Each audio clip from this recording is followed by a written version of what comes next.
Chapter 13:12. In fact, it was not just the gods. Even the demon lords had all fallen, but this shocking news was too difficult for Riaz, Genova, and Rena to digest. It was almost impossible. Right.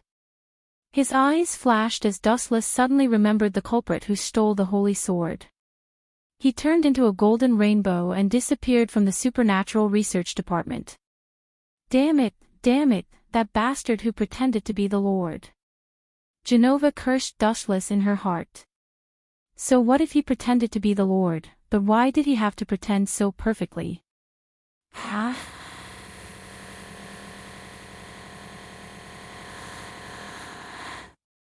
Dustless's disappointed sigh came from the front. Rena and Genova were both stunned. Dustless was already sitting on the bench with a disappointed look. He said, I finally got the information about the missing holy sword, but you two are still cursing me behind my back. Looks like I don't need it. I still have things to do. Goodbye. With that, Dustless's body glowed with endless light and gradually lost its texture. It looked like he was about to turn into light and disappear. Hey, wait. Genova reluctantly opened her mouth to stop them. Although she was very happy for Dustless to disappear, she had to admit that it was impossible for them to find news of the holy sword in such a large town without at least 10 days to half a month, or even longer. Where did the information about the holy sword come from? I will thank you in the future.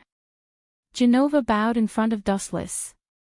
Genova still could not muster up the courage to look at Dustless. It left a shadow in her heart that she could not get rid of. Even if she had to face the elites of the fallen angels, she did not want to face Dustless. Sit down. Patting the empty seat beside him, Dustless smiled and said, the mastermind behind all of this is actually a cadre of the fallen angels, Korkabor, and a few of his underlings. I heard that a priest of the church was killed, and the one who did it was Korkabor's underling, the lost priest, Fried Saren. Ever since the last Great War, Korkabor has been bored with the current world, so he wants to start a war. After failing to snatch the sacred sword from your Archangel Michael, he seems to be up to something new this time. He plans to start a war with Coal King Academy as the center, pulling in all three factions and starting a fierce war. You understand it very well. Rena and Genova looked at each other and felt that Dustless did not seem to be lying. The two women sat on either side of Dustless. Speaking of which, are you really a human? Wisteria Rena looked at Dustless expectantly. It would have been better if she had not asked. Now that she had spoken, she immediately digressed. If you are willing to join the church, Lord Michael will definitely put you in an important position. Sorry, I'm not interested. Hearing this, Dustless shook his head decisively. Joining one of the factions meant that he might be used to participate in the war. He did not care much about things like the world, but after obtaining it, sometimes he would feel even more bored. That's a pity. Genova's eyes dimmed. In fact, she also felt that Dustless joining the church was a stock with unlimited potential. She believed that he would definitely shine in the future. I appreciate your kindness. Dustless smiled and nodded. His eyes moved slyly as he looked at the full breasts. Dustless thought that his charm was not bad, but it was impossible to make someone abandon their faith and fall for him on their first meeting. He could only ask for the next best thing. Why don't you two give it to a friend? There was still a long time, so he could slowly conquer it in the future. It would not be too late to talk about other things after getting on this line. My name is Genova, please take care of me in the future. My name is Wisteria Rena, please take care of me in the future. Wisteria Rena and Genova introduced each other in a friendly manner. Their tone sounded as if they had let go of their previous grudges. In the end, the two of them still owed Dustless. After treating them to a meal and telling them the whereabouts of the sacred sword, Genova and Wisteria Rena's impression of Dustless had also changed. After chatting for a few more minutes, Dustless told them all the details of Fried's hiding place. Only then did Genova and Wisteria Rena thank him and leave. Phew. That's it. That's too insincere. Dustless complained as he turned his head to look at the backs of the two girls leaving Chariot King Academy. Yeah, it's really too simple. They should at least say a kiss before leaving, right, Dustless? Hearing this, Dustless nodded his head like a chick pecking at rice, expressing his agreement. That makes sense. After all, this is the whereabouts of the sacred sword. They really did want to kiss me. Zhu Nai, eavesdropping is not your style. The gentle voice that had suddenly spoken was none other than the smiling Zhu Nai. Era. I didn't hear you speak, but I could feel your resentment from afar. Looking at your resentful face, I could guess what you were thinking. Does this count as telepathy, Dustless? Zhu Nai was indeed a charming fairy. Every word and action of hers revealed a fatal charm. Looking at Zhu Nai, who was leisurely walking over, even though Dustless's mind was as steady as a rock, he could not help but feel a surge of emotions. Right, where's Isha and Kitten? Noticing that the two of them were missing, Dustless frowned and asked. As for Issei Hyutu, he was ignored. Who asked him to be a man? The people of the church were about to start a war with the fallen angels. At this critical moment, mistakes were inevitable. Dustless had promised Isha that he would take care of her for the rest of her life. It's very rude to talk about other women in front of me. As she spoke, Zhu Nai deliberately moved her slender waist closer to Dustless. Her seductive eyes were like silk. Chapter 13:13. When Zhu Nai took the initiative to offer himself, Wu Chen couldn't help but be stunned. Although she was usually very active and often showed a flirtatious side, she also stopped at a certain point, not to mention this kind of occasion in broad daylight. You dare to play with me? TSK, you sure have guts. Adhering to the principle of not taking advantage of others, Dustless switched from defense to offense after a brief moment of hesitation. He grabbed Zhu Nai with his strong arms and hugged her tightly. Because the two of them were too close, Wu Chen could even feel Zhu Nai's natural body fragrance, which could provoke people to commit a crime. Especially now that she was squeezed in his arms, her proud cleavage was directly squashed. Let go, this is Cold King Academy, not home. Zhu Nai resisted with a red face, her face full of panic. She didn't expect Dustless to suddenly attack her, especially when there were many other students around. Not home. In other words, as long as we're home, we can have some alone time. Dustless smiled evilly as he stared at Zhu Nai's bulging clothes. His hands reached into Zhu Nai's clothes on purpose. Slap. Zhu Nai slapped Dustless's hands away and said with a straight face, "You did it on purpose." She was just bored and wanted to tease Dustless, but she didn't expect him to take the act seriously and take advantage of her even more. On purpose? Maybe, but it would be too much of a killjoy if I just sat there like a block of wood when a beauty threw herself at me. Dustless played with Zhu Nai's hands. She didn't object, so it wasn't hard to imagine their relationship. So warm, no wonder Ria's fell for you in just a few days. Her palms were warm, as if she was soaking in warm spring water. It was unusually calm and relaxed. Dustless's arms were like heaven. Even I fell for it. Zhu Nai laughed bitterly at herself. She finally understood what it meant to be together for a long time. Even if there was no such thing as feelings, as time passed, two people would fall deeply into each other's hearts. Moreover, Dustless and Zhu Nai were living together every day. Speaking of which, why are those people from the church looking for you? Suppressing the strange emotions in his heart, Zhu Nai changed the topic and tried to maintain a natural smile. What else could it be? They're always bothering themselves with some ordinary scrap metal. Those people from the church are really bored. Dustless leaned his head on the bench and said in a bored and uninterested manner. Scrap metal. Junai frowned and could not help but ask, "What do you think the church is?"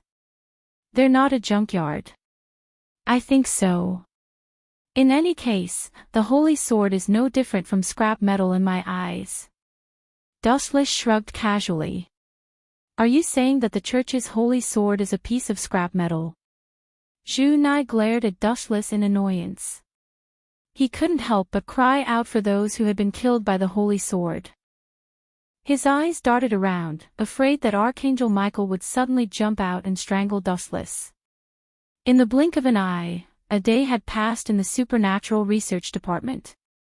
At this moment, everyone from the Supernatural Research Department was present, except for one person, Kyuto Issei. "I didn't see Yijo-san yesterday, and he didn't come to school today. It seems like he didn't ask for leave from the teacher, and I went to his house to look for him, but there was no one there."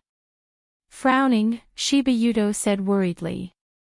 Thinking of Kyuto Issei, everyone felt a headache. This guy's brain was empty, and it seemed like he only had things like Oppa. His training and strength were even worse. TSK, it seems like it's because of me that Kyuto Issei ended up in this state. Otherwise, he would be the one surrounded by the girls right now. Dustless thought to himself and couldn't help but sympathize with Axayan. Kyuto Issei was still a general without an army, and all the girls that he was interested in were all in Dustless's arms. That was why Kyuto Issei was still single. "Mr. Issei should be fine, right?" the kind-hearted Aisha said worriedly.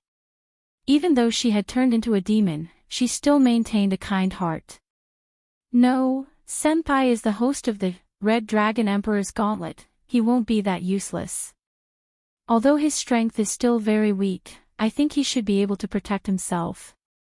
Kitten was still somewhat confident in Kyuto Issei. "Of course, he will be fine." Dustless also nodded in agreement, and then ridiculed in his heart, "If he sees Appa, Brother Issei will unleash a strength that will make even the gods retreat." The reputation of the Breast Dragon Emperor was not for nothing. Dong dong dong. At this moment, there was a sudden burst of messy knocking on the door. Before Riaz could open her mouth to let someone in, the person directly broke the door open and barged in. "Sorry for the sudden interruption." The person who came in was Tsang Na's servant, Shinra Chuanji. At this moment, her hair was covered in sweat, and she was panting heavily. It seemed like she had run all the way here. "The situation is urgent, so I'll make it short. Riaz's servant, Kyuto Issei, has been captured." Shinra Chuanji's words were shocking, and at the same time, she took out a photo. On the photo was the pitiful Kyuto Issei who was beaten up, and the culprit, the lost priest, freed Saren. This kid is really unlucky to be caught by that perverted priest. I'm afraid he's dead by now." Dustless touched his chin and gloated. "No, not yet." Shinra Chuanji organized her tone and said seriously, "Just now, we met the senior officer of the fallen angel, Quarkabor, and he personally came to issue a challenge."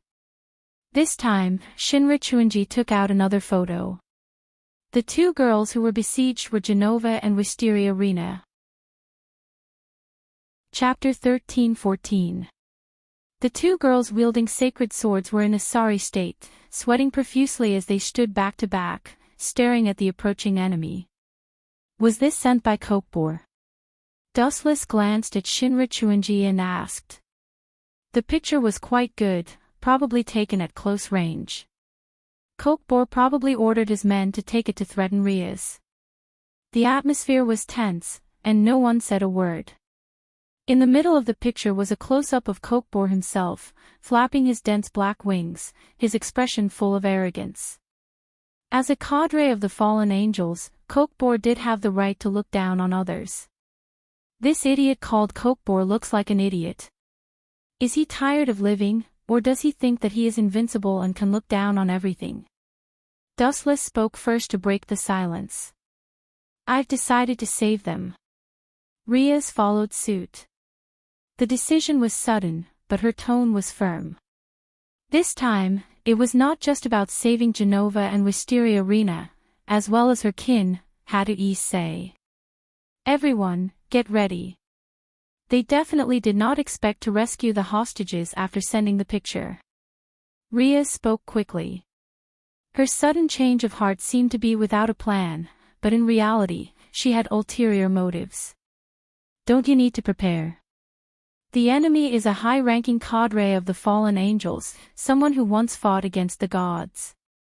Shinra Chuinji's expression changed, and her words were full of dissuasion. This picture was sent by Kokbor himself. It must be a trap. Don't fall for it. They must have planned this beforehand and are waiting for us to walk right into their trap.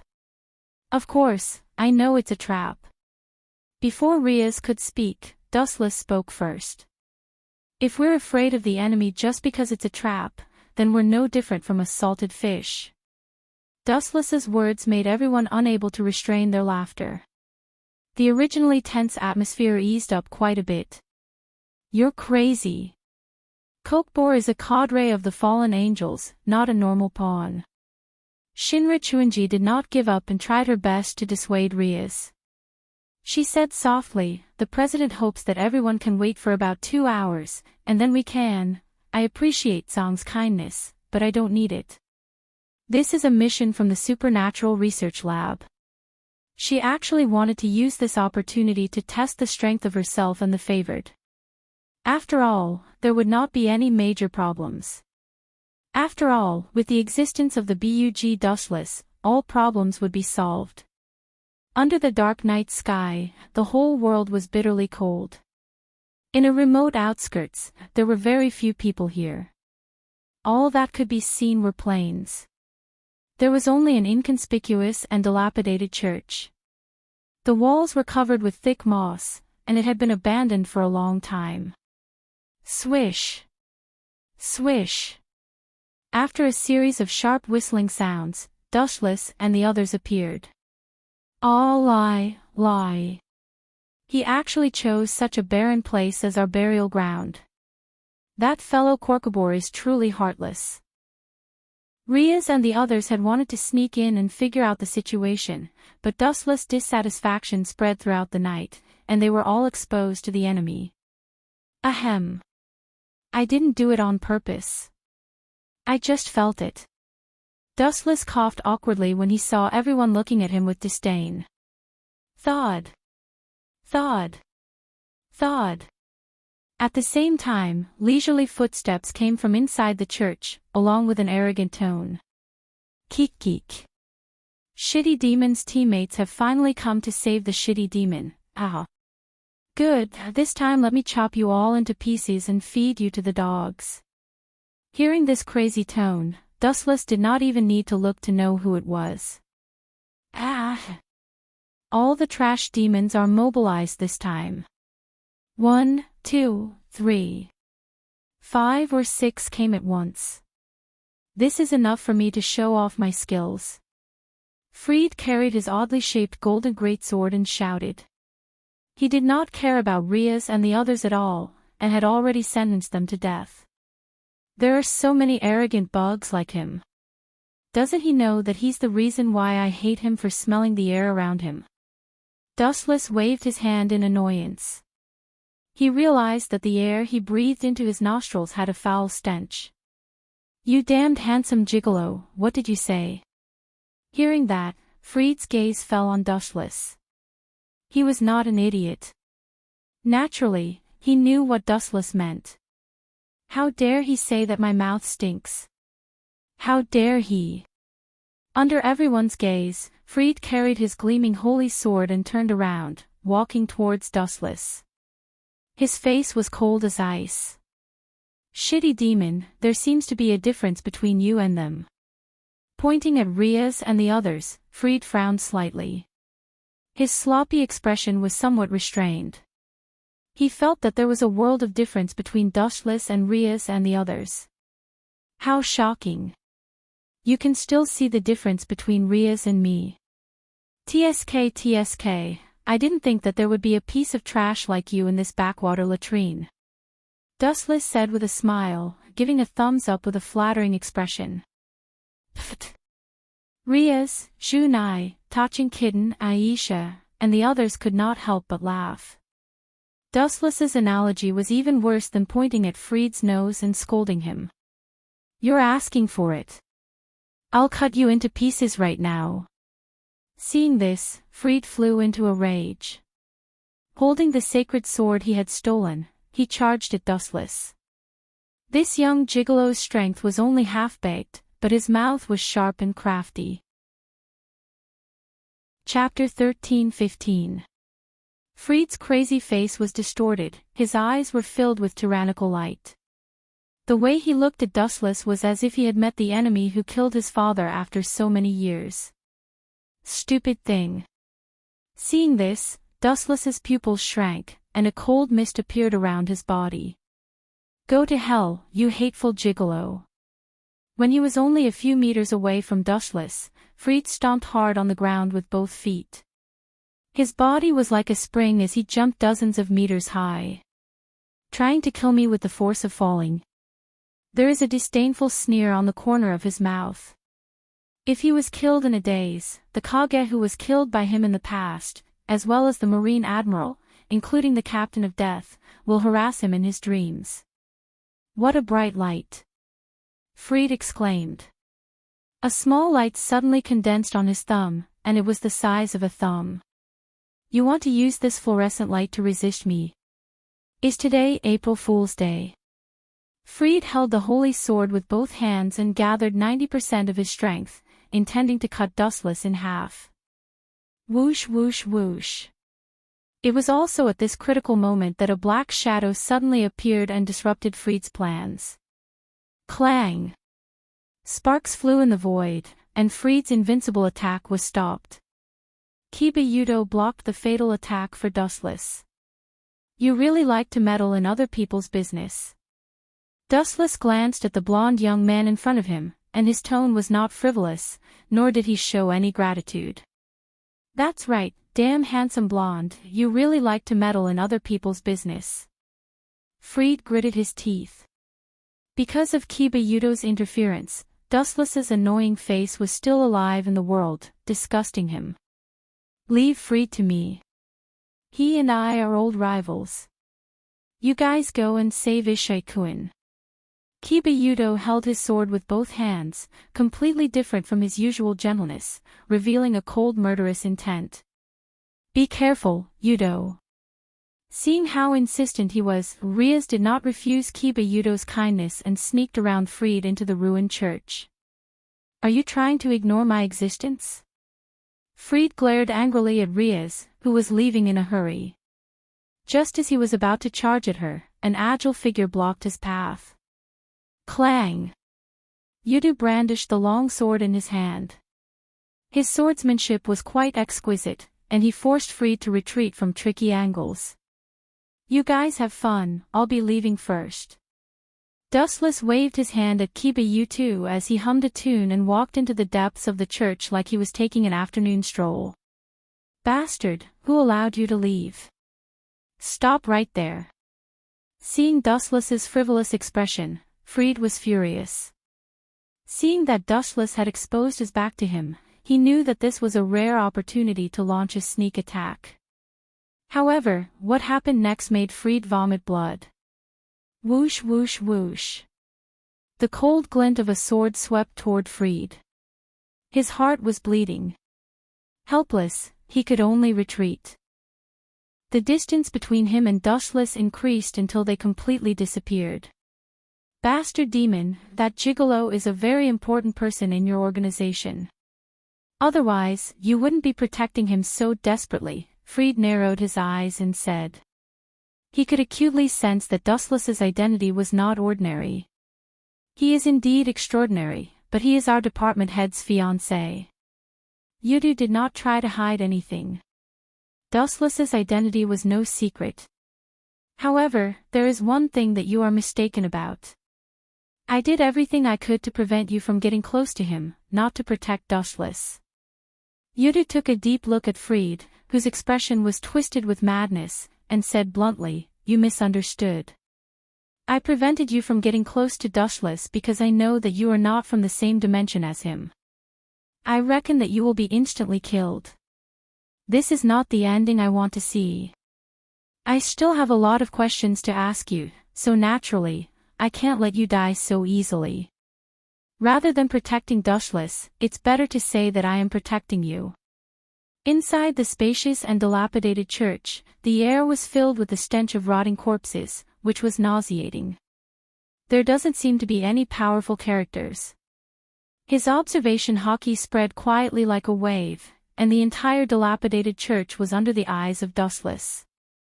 Carefully perceiving the surrounding lifeforms, Dustless was disappointed to find that most of them were at the level of supporting characters. Ishichin-san, are you okay?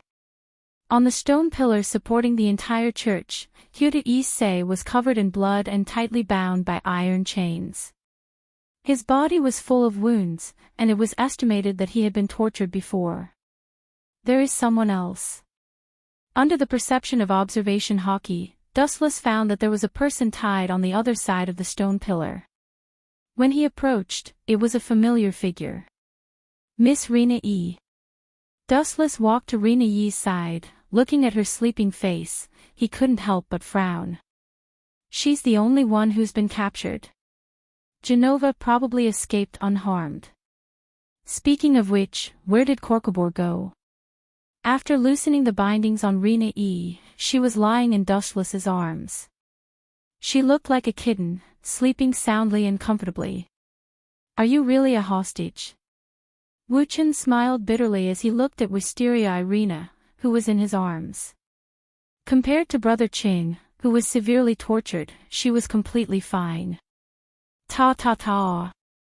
At the same time, there was a burst of footsteps in the corridor leading to the second floor, and a vague outline slowly walked downstairs. He gave people the impression that he was a deadly poisonous snake, and his entire body was filled with venom. Chapter 13:16. Dustless noticed the figure that suddenly appeared as well, but he did not pay much attention to it after noticing that he was not much different from a normal human being. He ignored him as a minor character. Now it seemed that this guy was someone. Cough cough cough, Hyuta Issei, who was rescued, coughed violently as he opened his blank eyes. You're finally here to save me. After a long while, Hyuta Issei finally gave a disappointing reply. Rias and the rest sighed as their hope for Hyuta Issei was extinguished. He had the world's top divine vanquisher tool, the Red Dragon Emperor's Gauntlet, but the host was terrible.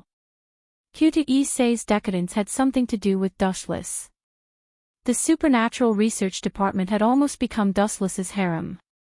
Not only would Hyuta Issei not improve here, but he would also be beaten black and blue. Speaking of which, are you Balpa Galileo? Even in the pitch-black night sky, Wuchen could still clearly see the old man coming down. On the surface, he looked benevolent and harmless, but in fact, he was a ruthless executioner. Even if it was a child of a few years old, he could also kill him. At the same time, he was also the mastermind of Project Holy Sword, Balpa Galileo. Tell me, where did Korkabor go? I have no interest in humans like you. Dustless asked lazily as his tone was filled with contempt and mockery. Balpa Galileo was fine with research, but when it came to combat, he was not even as good as Freed, so he naturally could not pique Dustless's interest. Are you looking down on me? Barpa was enraged, and at the same time, he shouted, Freed. I'm here, boss. Outside the church, there were incessant sounds of flattery. Then, a black shadow rushed over and stood beside Barpa like a guardian deity. Looks like Yudu failed in the end. In the end, it still depends on me. Dustless mumbled to himself out of boredom. He thought that he could relax with a fallen angel officer around, but he did not even know where that guy went. Thud thud thud. At the same time, a large number of fallen angels appeared around the church. Rias, Dustless, and the rest were surrounded without them noticing. Damn it, just as I guessed, they had set up an ambush. These fallen angels should be Korkabor's trusted followers. Riaz clenched her fists as she said with a serious look in her eyes. These fallen angels were probably loyal followers of Korkabor in the past. Allah Allah Allah, it seems like we're in trouble, Zhu Nai also said solemnly. Touching the kitten and Isha also leaned against each other with their backs facing each other, looking very nervous. Ha ha ha. You knew it was a trap, yet you still dared to walk right into it. What a bunch of hopeless idiots. Barpa held his stomach and laughed maniacally, looking very arrogant. I'll leave those small fries to you. Ignoring the surrounding fallen angels, Dustless quietly looked at Balupa, Galileo and Freed. Be careful. Riaz, Zhu Nai, Takei the kitten, and Aisha gathered together.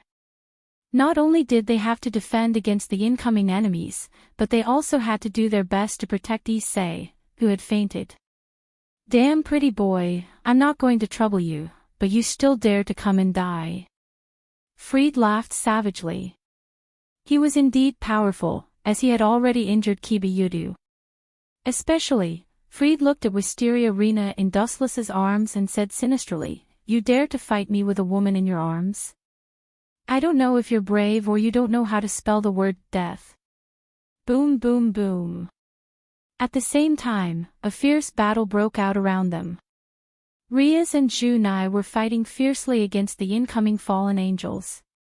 While Kitten was in charge of protecting Issei and defeating the incoming enemies, Aisha was in charge of healing him. Their teamwork could be considered tacit. Thud thud thud. Dustless looked at Freed quietly. He was too lazy to talk nonsense with this idiot. He carried Wisteria Rena and calmly walked toward him and Balpa Galileo. His clean face had no extra expression, and his eyes were as calm as water. This kind of ant could be killed with a raise of his hand. He had no right to talk to him. Bang! After closing the distance between Freed and Balpa Galileo, Dustless suddenly stopped. He hooked his finger and sneered contemptuously. Bring it on, small fries. Hearing this, Freed's anger exploded. Kibayudo's words had already left a deep psychological impact on him. Now that Dustless dared to provoke him in such an arrogant manner, he could no longer tolerate it. Moreover, Freed did not know what tolerance meant. Go to hell, annoying pretty boy. Freed had the same evil expression every time he appeared. When he attacked the enemy, he always liked to show an extremely twisted and sick face. He could do it to others, but he was still far from being able to intimidate Dustless. He was just asking for humiliation. Whoosh whoosh whoosh. The sharp radiance of the holy sword was about to swallow Dustless and Wisteria Rena, but the two of them were motionless like stones, treating everything as air. Seeing that Dustless did not dodge, Freed's hideous smile became even more sinister. His sick smile was filled with evil, as if he could already see Dustless's tragic death. Buzz buzz buzz, when the holy sword was about to cut through Dustless's head, a transparent repulsive force field expanded. Shinra Tensei. Sensing the special power coming from his body, Freed's expression changed slightly. This was an attack without any substance, and it sent him flying effortlessly. Bang! Freed landed heavily on the bed. The dull sound was as if his bones were broken, and there was obvious blood flowing out of his head. KO in one move. Chapter 13-17. The commotion on Dustless's side attracted everyone's attention. They were all stunned and looked at him in disbelief. Dustless easily sent Freed flying without making a move. It was as if Freed was the one who was sent flying. Freed! Seeing such a scene, Balpa Galileo roared in anger out of humiliation. Boss. Seemingly used to being an underling for a long time, even though Freed was still unconscious, when he heard Balpa Galileo's voice, he instinctively called the boss. How have I treated you? Suppressing the anger in his heart, Balpa asked with a gloomy face. Do you even need to ask? Of course, you're rotten to the core. You think you're good to me. Fried complained in his heart, but on the surface, he had a flattering expression. He raised his thumb and said against his conscience, "Boss, I'm indebted to you, even more than my own parents." Hearing this, Balpa became even angrier. He took out a pistol and pointed it at Fried. "Since you know that I'm good to you, why did you throw yourself out? That kid didn't even make a move, and there was no magic fluctuation. Your acting is too fake. But this prop is pretty good. There's so much blood on your head. This prop is exactly the same as human blood." Caw caw caw. Hearing this, countless crows flew over Fried's head. He was speechless and decisively labeled Balpa Galileo as an idiot. "Throw the match. I'll let your sister loose. Even I don't know how I got sent flying." Fried's face was dark. His boss was only good at research, but he was an idiot in all other aspects. TSK TSK. The enemy is right in front of you, and you two still dare to put on such a weird performance. You two are quite capable, you two are very talented in acting, but I'm not interested in this kind of vulgar drama, so I'm sorry, but please die. Behind Balpa, high-density photons floated and flashed, and Dustless appeared. He looked down coldly at Balpa Galileo, who had his back facing him. Light danced in his right hand, and a golden greatsword instantly condensed into form. Feeling the aura of death that he had never felt before, Balpa was so scared that his soul trembled. He turned his head to look, only to see a deathly still expression on his face as he raised the heaven-gathering cloud sword that was made from the glint fruit. "Don't kill me. The person protecting me is a high-ranking officer of the fallen angels, Corcobor." Balpa Galileo retreated in fear, hoping that Dustless would be afraid of the reputation of the fallen angel cadre. After all, Corcobor was someone who had fought with God and the Demon King. Swish! Swish! It would have been better if Balpa Galileo had not said such nonsense.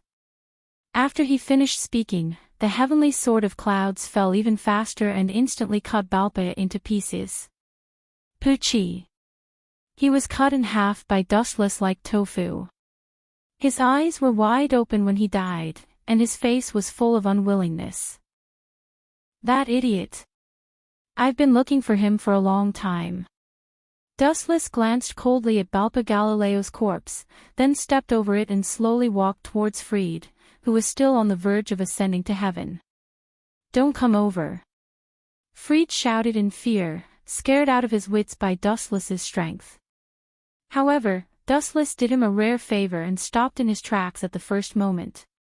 Phew! Seeing this, Fried heaved a sigh of relief. Remembering Dustless's unprecedented strength, he quickly knelt on the ground and kowtowed sincerely. "You will be my boss from now on." "Boss, my name is..." "No need to introduce yourself, I know your name is Fried." Dustless directly interrupted Fried, looked at him in boredom, and asked, "Fried, do you know why I stopped?" Fried was stunned at first, then said without hesitation, "You must have taken a fancy to my talent and wanted to take me in as your underling to deal with Corcobor." "You? Be my underling?" Hearing this, Dustless could not help but laugh. He did have an underling, but his strength was hundreds of times higher than Fried's. This guy was not even qualified to carry his shoes. "You don't deserve to be my underling. The reason I stopped is actually..." Dustless looked at Fried with a cold gaze. His eyes had already changed, and he said in a low voice, "Actually, I want to ask if you have any last words.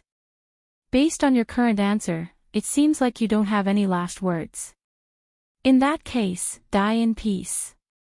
Amaterasu. Fried was shocked.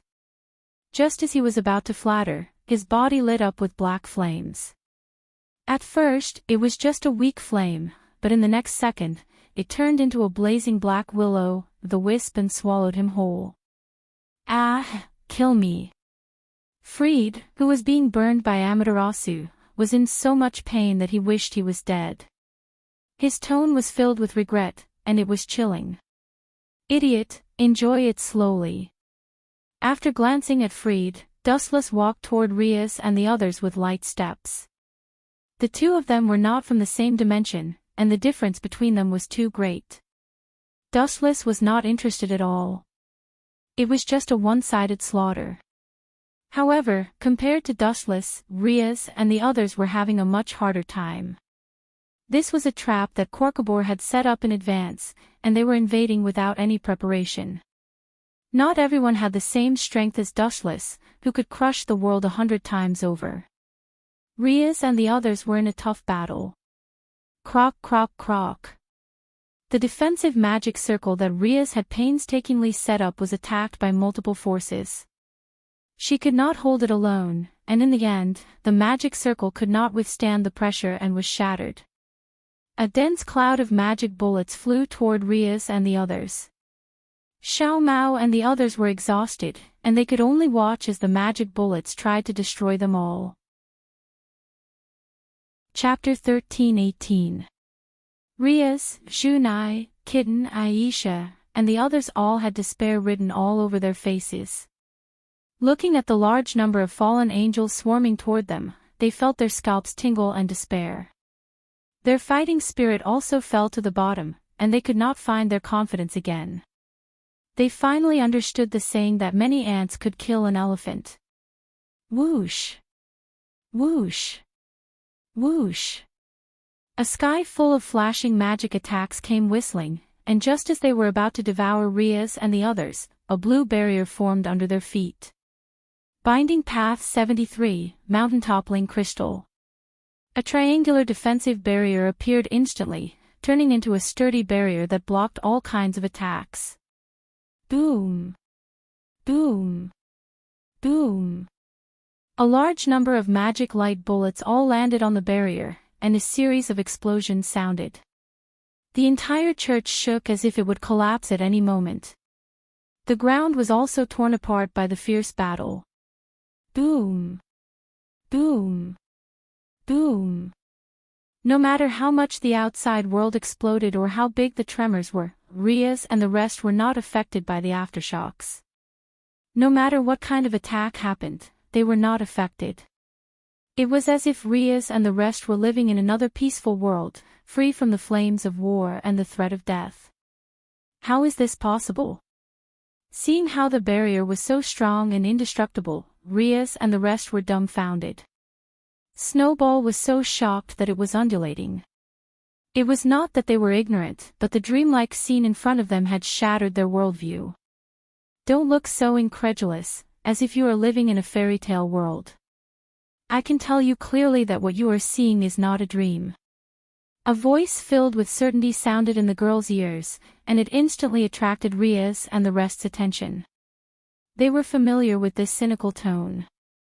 Dustless. The members of the Supernatural Research Lab exclaimed.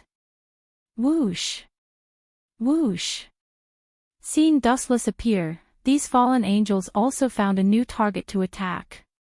He was like a black hole that attracted all the attacks. Boom! Boom! Boom! After a short few seconds, Dustless was hit by a rain of magic bullets. The violent explosion surrounded him for a long time, and his body kept breaking into pieces. But no matter what kind of attack he took, Dustless would recover again. Is he immortal? Rias mumbled in disbelief. The cleavage that she was so proud of swayed back and forth, and the huge meatball swayed up and down.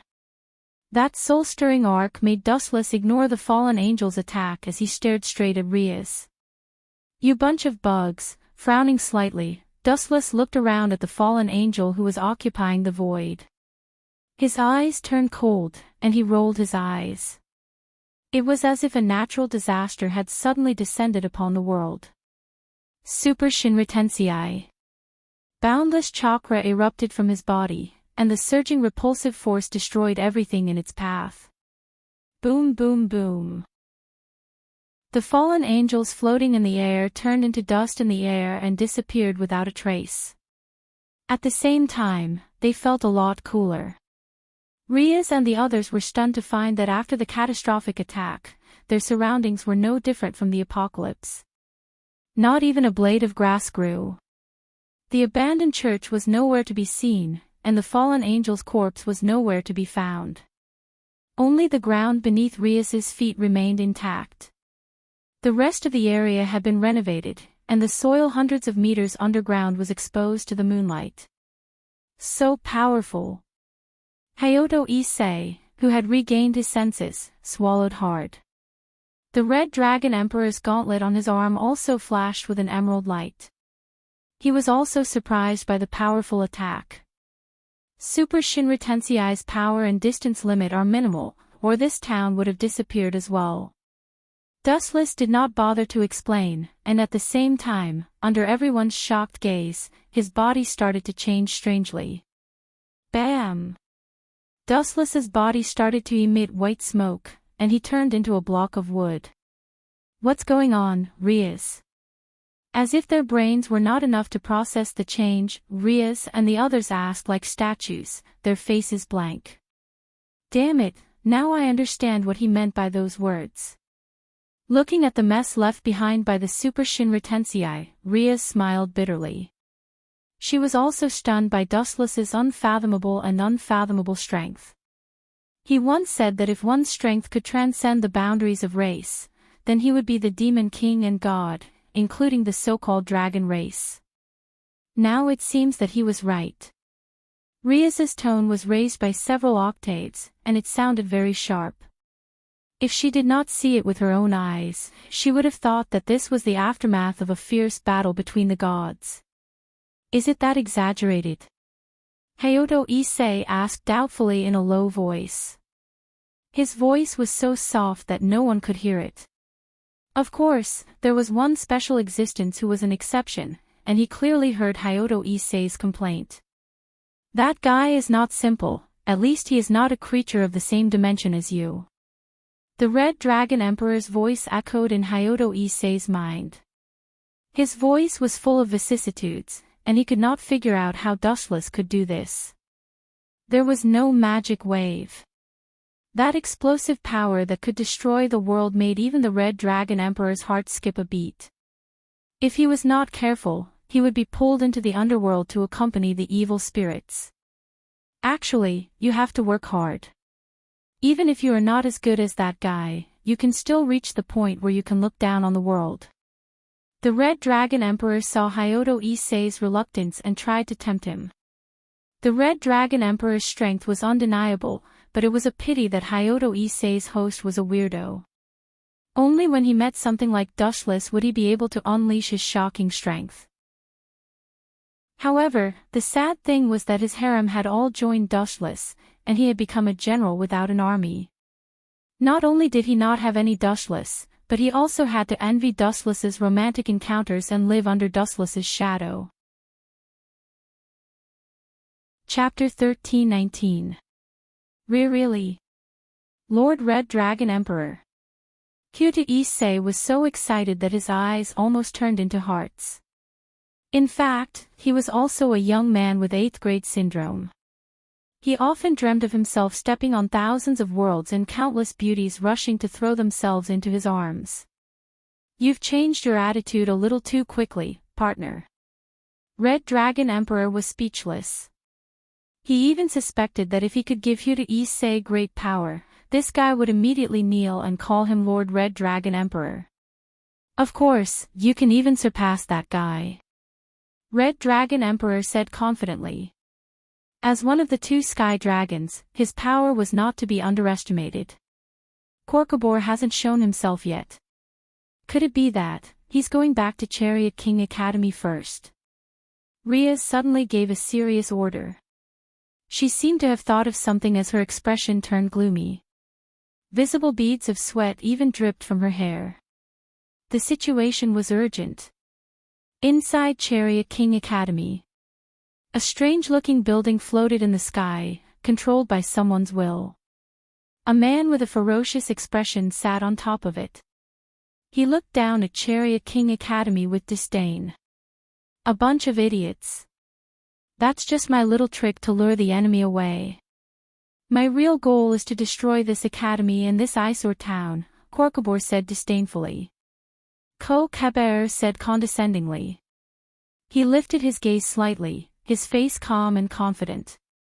He did not seem to care about the crowd that was rushing over from afar. He looked over and saw that the team belonged to the student council. The leader was the president of the student council, Tsang Na. This despicable fallen angel's real goal is Chariot King Academy. Tsang Na saw Korkabor's sinister smile. Her face turned pale as she looked at his dense wings. Fear could not help but flash in her eyes. The fallen angel officers were far stronger than her.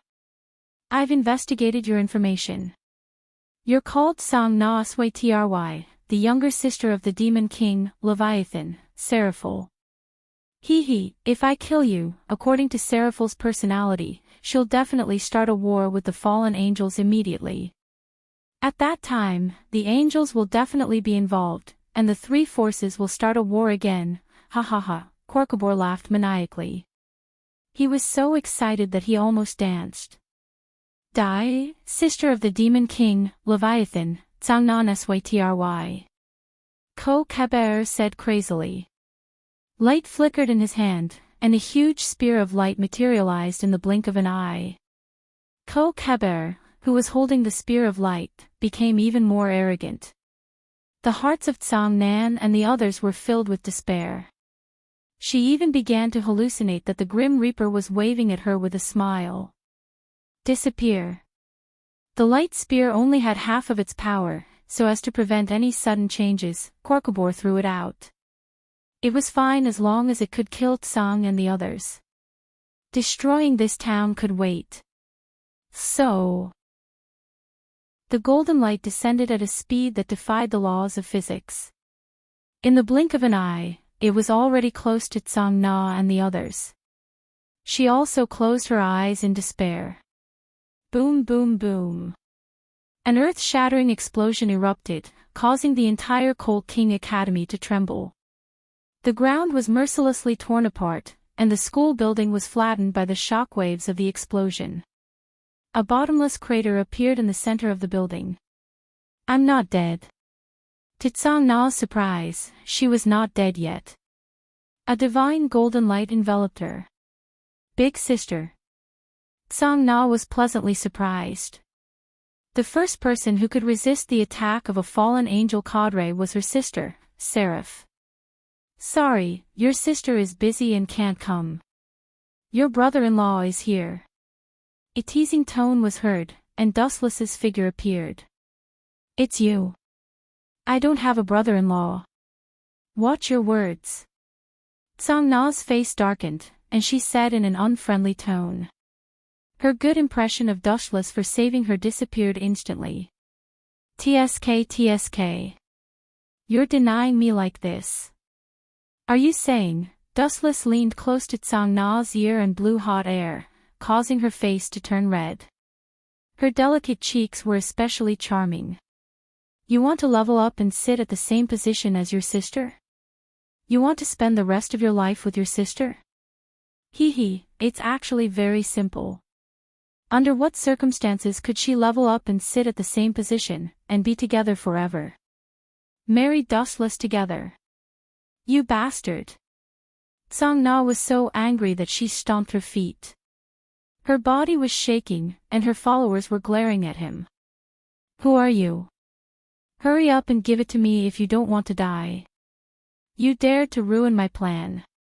Even if you're smart enough to leave now, I'll still tear you into pieces and burn your bones to ashes to vent my anger. Korkabor said with a murderous aura. He stared at Dustless with his red eyes, and suddenly found him familiar. He asked, I think I've seen you before. I remember.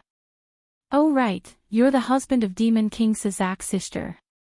A thought flashed through his mind, and Korkabor revealed Dustless's identity. He then laughed ruthlessly. If I kill you and Seraph's sister, the Leviathan, the devils will definitely fly into a rage.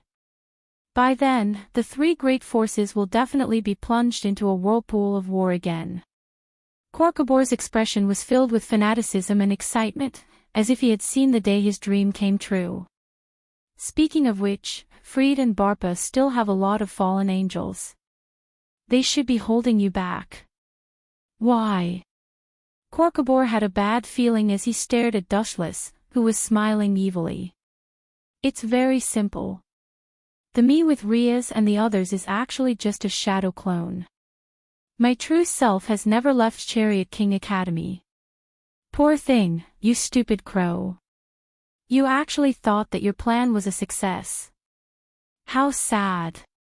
Dustless was not only powerful, but his words were also vicious. Korkabor's face turned green with anger. Chapter 13:20. Powerhouses all had a common problem. They thought that they were powerful and fearless. Therefore, most of them were proud and arrogant. A mere human dares to look down on me. Hee hee. Don't worry, I won't kill you instantly. That would be too boring. If I kill you like this, Syzax, as the Demon King, would be embarrassed too. Hee hee. Korkabor seemed to have seen Syzax's angry expression. His arms were trembling with excitement. If you knew that I had already cuckolded Syzax, you wouldn't think that way, Dustless muttered in his heart as a strange glint flashed across his eyes. After all, you're the intruder. If you don't attack, I won't hold back. He glanced at Kokhaber calmly. Kokhaber was so crazy that no medicine could save him. Just you. Hearing this, Korkabor revealed a mocking smile and mocked, you should be a human, right? Your body doesn't have any magic waves. Forget about fighting me, even if you wanted to fly into the sky and hit me, you wouldn't be able to. Korkabor, you talk too much. A cold voice came from behind. Korkabor turned his head, but the stinky sole of a shoe happened to stuff his mouth. Lightspeed kick. Korkabor, who was sitting steadily, had his mouth deformed. He was kicked crooked, and his teeth fell to the ground. His entire body was like an arrow released from a bow. The powerful force sent him flying hundreds of meters away. Boom! Boom! Boom! The golden light around Korkabor's body exploded. The black night sky suddenly became as bright as day. A giant fireball burned in the air, eye-catching. So powerful. Tsang's eyes were fixed on Dustless, who was floating in the sky. Her expression was one of admiration. A person who could cripple an officer of the fallen angels with one kick must be someone who stood at the top of the pyramid. You bastard. I will skin you alive. Korkabor's hysterical, pained, and hateful roar came from the explosion of flames. Because his mouth was kicked crooked, Korkabor sadly found that he was stuttering. Ah! Kokhaber screamed as if he had lost his mind. He raised his hands high and formed a shining spear of light. Monotonous moves. Using the same move again and again, it's really boring. Sighing in disappointment, Wu Chen's interest waned. He originally thought that the fallen angels' cadres had outstanding acting skills and could bring about a thrilling performance. Who would have thought that it would be such a vulgar performance that lacked layers and surprises? Dustless only wanted to express one word, rotten. Get over here. Dustless aimed his palm at Kokhaber, who was focused on strengthening the power of the Spear of Light. A teasing look flashed past Dustless' eyes. With his palm aimed at him, Kokhaber immediately lost his balance. 10,000 mammoth heavenly attraction. Invisible gravitational waves lingered between heaven and earth, and the flow of the wind immediately changed. Wherever the gravitational force went, everything began to float. Korkabor's body could not be controlled, swaying from side to side like a puppet controlled by strings. What's going on? A hint of panic flashed through Korkabor's eyes as he cried out in surprise. He instinctively looked at Dustless. Is this your doing? Noticing the gravitational waves coming from Dustless's direction, Kokhaber asked sternly. At the same time, He revealed his black wings and flapped them with all his might, trying to stabilize his body and resist Dustless. He originally thought that it would be an easy plan. Who would have thought that the heavens would play a huge joke on him, encountering such a nameless monster that was so powerful that it could easily kill him? A drowning crow can only die. Seeing that Kokhaber was resisting the gravitational force, Dustless increased the density of chakra, and the gravitational force of 10,000 heavens pole became even stronger.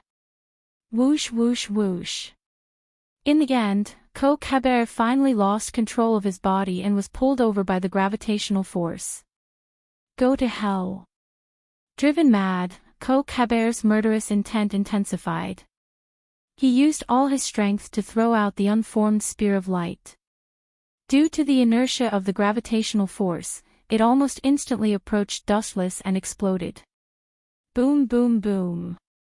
The dark night sky was sublimated once again, turning into a blinding day for a short period of time. The power of the explosion of the spear of light affected the void within a 100-meter radius. Even the air was vaporized by the aftermath of the explosion, and a suffocating sense of crisis filled the air. Ha! Serves you right. You actually dared to provoke me. Arrogant brat, this is your tragic end. Kokhaber's expression swept away the haze from before, and a painful smile appeared on his face. He touched his crooked mouth and immediately cursed without caring about his image. That damned brat, you better not have a corpse left. Otherwise, I'll definitely explode your corpse for 3 days and then feed it to the dogs. Kokhaber was furious. He gently touched his crooked mouth. His heart was bleeding. A dignified high-ranking officer of the fallen angels had his mouth crooked, and he could not even speak clearly, turning into a stutterer. Kokhaber regretted it when he thought about it. He should not have killed Dustless and slowly tortured him to death to vent his hatred. Do you hate me that much? A calm and indifferent voice came from within the explosion. Dustless slowly walked out from the explosion of the spear of light. Unharmed.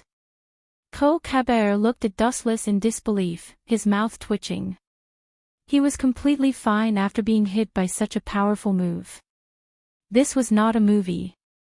How could it be? Our eyes must be playing tricks on us. Tsang Na and her family were also shocked. Dustless's eternal face had left an unerasable mark in their hearts. Kokhaber, you're too weak. Even if I wanted to play a child's game with you, your performance is unflattering. Dustless shook his head and suddenly formed a hand seal, intending to end this boring battle. Chapter 13:21. His opponent was just a skinny and weak baby who could not even retaliate.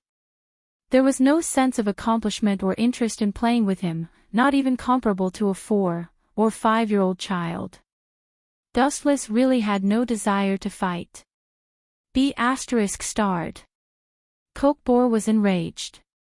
He felt like a bug and a clown being toyed with. Let's stop here. Ominous chakra erupted from his body. Its quality was much higher than before, and it was much more powerful. Immortal spell, Wu Chen's temperament changed in an instant. His playful appearance was restrained, and his indifferent eyes did not have any emotions that a living creature should have. Those eyes that did not have any human emotions were unusually intimidating. Kokhaber felt weak in his heart. Oh no! Seeing this, Kokbor's heart skipped a beat. He realized, to his dismay, that Dustless did not intend to play with him anymore. He felt bored. Being treated like a plaything might sound very depressing, but at the very least, it meant that the other party was interested in him. Now that Dustless had suddenly put on such a cold and despairing face, Kokbor knew that Dustless did not intend to play with him anymore. This also meant that Dustless had lost his patience and would definitely destroy him. I need to think of a plan. Kokbor was sweating profusely. At this point, he did not expect to start a war. If he could leave unscathed, it would be a blessing from the heavens. Kokbor, you be *****. Hurry up and return the sacred sword and Rena to me. At this moment, an unexpected shout suddenly rang out. Dustless and Kokbor were both stunned. They instinctively followed the source of the sound. Dark blue short hair danced in the wind. She was wearing tight clothes that accentuated her curvy figure. She held a large sword in her hand, looking majestic and valiant. The girl had fair skin and beautiful features. She glared at Kokbor, who was soaring in the sky, with hatred. I'll join hands with you to deal with him. Looking at Dustless with a burning gaze, Genova vowed solemnly. That day, she and Wisteria Rena had joined forces against the enemy. Although the two of them did not fear Kokbor, the difference in strength was still difficult to make up for. Genova had used a Herculean effort to escape, while Wisteria Rena had unfortunately been captured. Ha, good timing, Kokbor laughed maniacally, excitement flashing across his face. The way he looked at Genova had changed. Instead of looking at an enemy, his eyes were shining and full of covetousness. It was as if he was looking at a life-saving straw. From Genova's tone, the experienced Kokbor could tell that Dustless had a good relationship with her. Whoosh whoosh whoosh. Kokbor used all his strength and fell with all his might. However, the target of his attack this time was not Dustless. He was truly afraid of this monster. His target was Genova. Get out of the way, Genova. His target is you. Seeing through Kokbor's intentions, she shouted loudly. However, it was too late. Genova's reaction was too slow. When she realized the impending danger and wanted to retreat, she had already become a hostage in the hands of others. Want to capture me? Dream on. Despite being captured, Genova still swung her holy sword to counterattack, displaying her extraordinary swordsmanship. Clang clang clang. Sparks flew everywhere. Genova's tide-like attacks were all blocked. She could not hurt Kokbor at all. The difference was too great. A child's weak fists could not hurt an adult. They would only be humiliating themselves. That was the case for Genova now. Her series of attacks had no effect at all. Ha ha ha, stay still and don't move. You're the reason I'm alive. Kokbor seemed to have seen the light of victory. He laughed maniacally and returned to his previous arrogant expression. Could it be? Upon closer inspection, Genova realized that Kokbor was covered in wounds and looked miserable. Even his mouth was crooked. Looks like not only did I not help, but I've become a burden. Genova blamed herself and smiled bitterly. She had wanted to help, but she did not expect to put shackles on Dustless instead. Don't blame yourself. You didn't do anything wrong. Dustless also landed on the ground. He looked at the disappointed Genova and smiled. This guy is going to die anyway. You being captured is just a simple process. However, the result will never change. Kokbor still has to die. Dustless gave the final word, deciding Kokbor's fate. That's easy for you to say. Hearing this, Kokbor's blood-red eyes flashed with anger. He pointed the light spear at Genova's throat and shouted hoarsely, "Get out of my way. If you don't want her to die, let me go." However, Dustless did not appreciate it. Instead, he mocked him coldly. Are you an idiot? Or are you a pig that can't understand human language? I've said it before. An eyesore like you will die without a doubt. You forced me to do this. Kokbor spat out blood. He did not expect Wu Qin to be so arrogant. Even with a hostage in hand, he still dared to be so arrogant. Kokbor flew into a rage out of humiliation and stabbed at Genova. Pfft. The sound of a body being cut into pieces rang out. Everyone was worried for Genova, but he was not the one screaming. Ow ow ow. The earth-shattering scream rang through the clouds and into everyone's ears. Tsang Na and the rest were shocked to discover that Dustless, who was brimming with killing intent, had appeared beside Ko Keber at some point in time. There was a missing arm on the ground that belonged to Ko Keber. Not only that, Dustless was extremely ruthless. He cut off both of Ko Keber's arms and made a bloody hole in his abdomen. This was not the most shocking thing. Dustless raised and lowered his hand again. This time, he took away both of Ko Keber's legs. The bloody, violent, and cruel methods shocked everyone. Looking at Dustless, who had turned into a ghost, Tsang Na and the rest felt that the so-called demon was nothing compared to Dustless. This was the real Grim Reaper. Chapter 13:22. Dustless's expression was as cold as ice.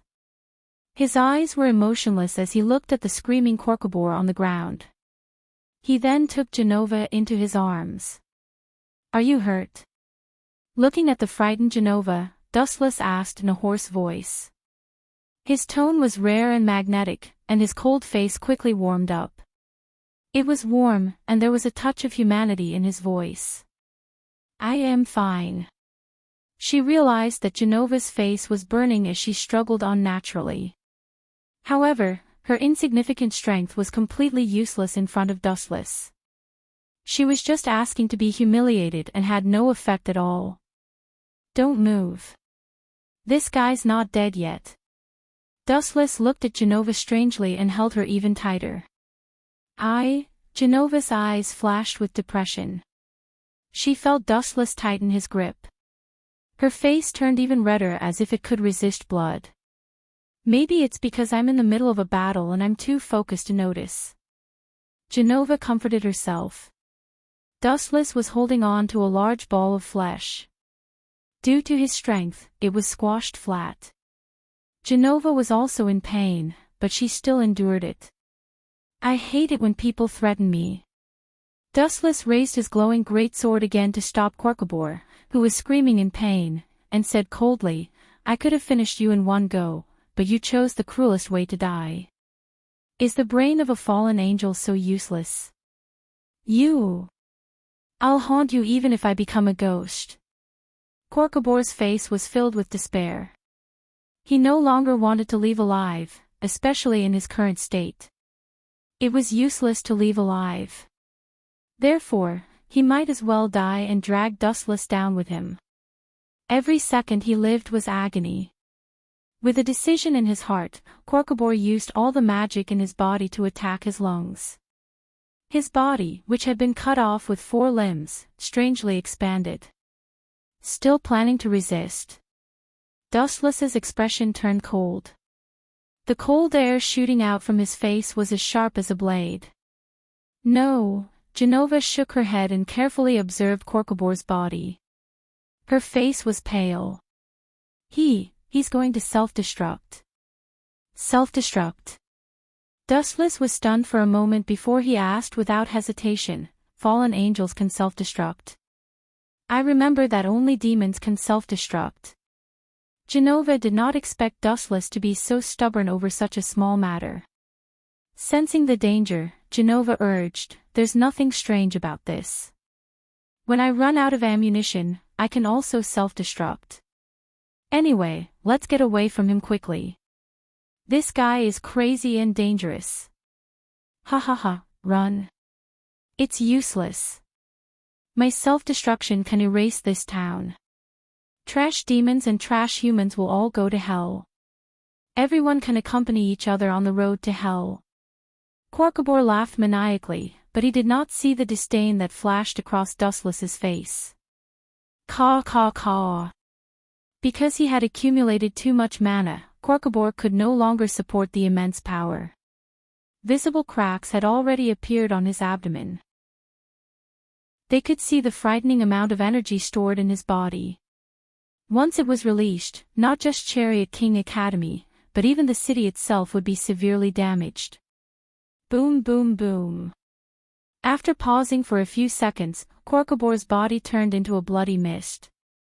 The huge amount of energy had been released. Everyone tensed up, waiting for the end of the world to come. Divine might.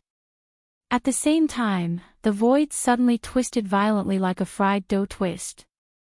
A huge black hole appeared. The self-destruction that Korkobor had spent so much effort to prepare was swallowed up by divine might before it could explode. He's not dead. The excited Genova opened his eyes. The night sky was exceptionally beautiful, and the stars in the sky were unusually peaceful. In his joy, Genova could not help but stand on his tiptoes, pursed his thin lips, and kissed Dustless's right cheek.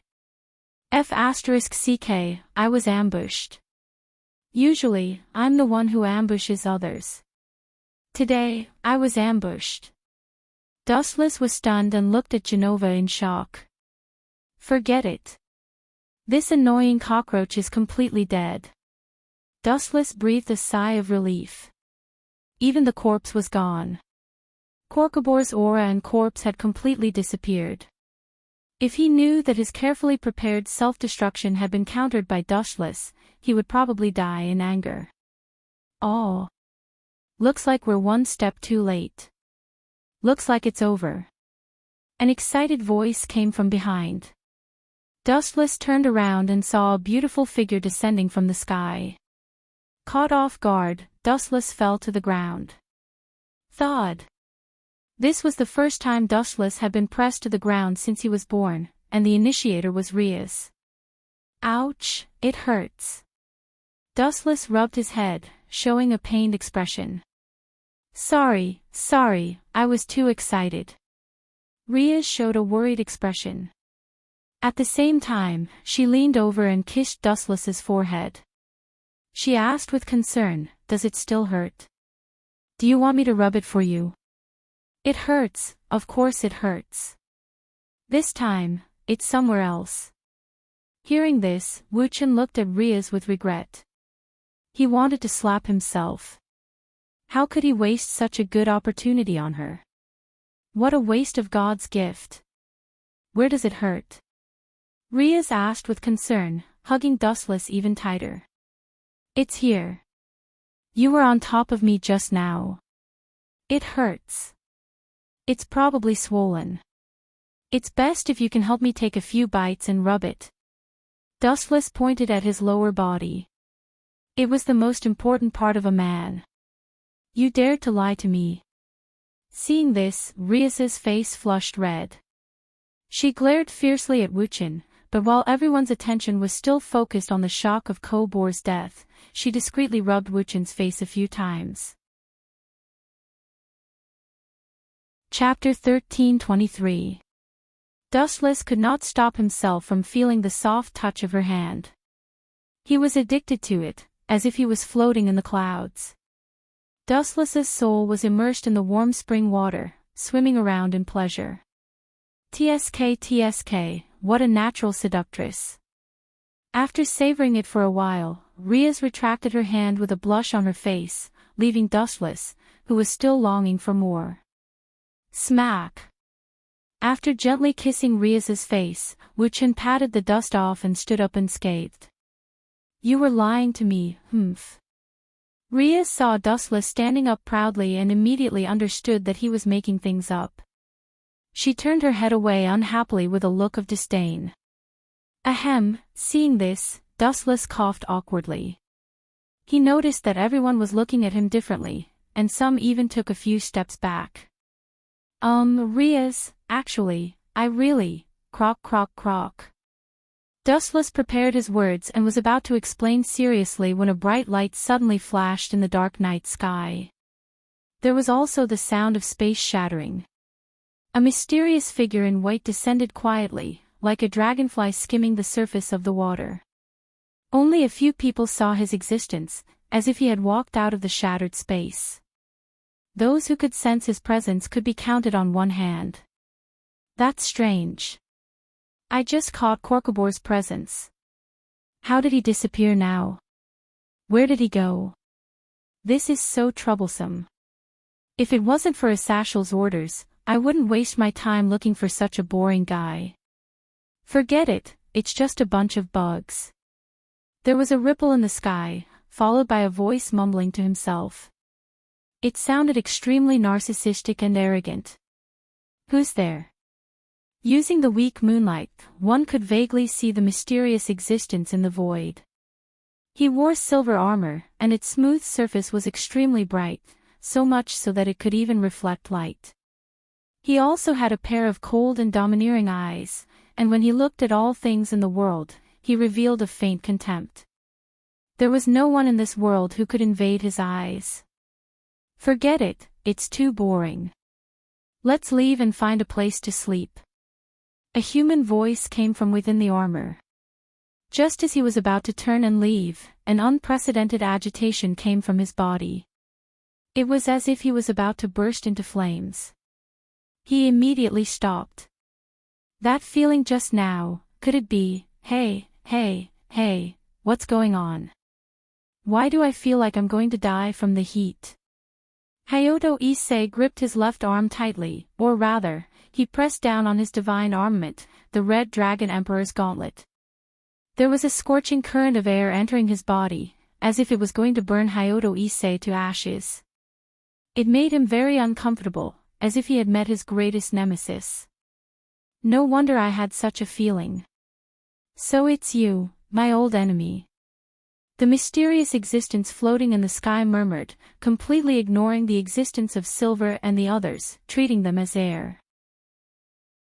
Cough cough, this fellow really knows how to act. Dustless was speechless. He naturally knew who this person was, White Dragon Emperor Wally. "Yo, long time no see, Red One." Inside the white mech, there was a voice filled with vicissitudes of life. It was the complete opposite of Wally's previous tone. It sounded much more experienced. "Long time no see, White One." Hayato Issei's divine armament suddenly spoke with the same vicissitudes of life. There was no doubt that the person who spoke this time was the Red Dragon Emperor himself, Drake. "Looks like you're the host of the Red Dragon Emperor, Hayato Issei. Your appearance is really disappointing." As he spoke, White Dragon Emperor Wally looked at the sky with a sorrowful expression. This fellow really knows how to act. Seeing this, Dustless pursed his lips. His impression of this narcissistic White Dragon Emperor plummeted. His gaze landed on Hayato Issei, and a wicked smile flashed across his face. "You're so weak that you're not worth my time. I'll let Hayato Issei beat you up for me." Dustless's smile was especially creepy as he dragged his body toward Hayato Issei. "What did you say?" Hayato Issei was furious.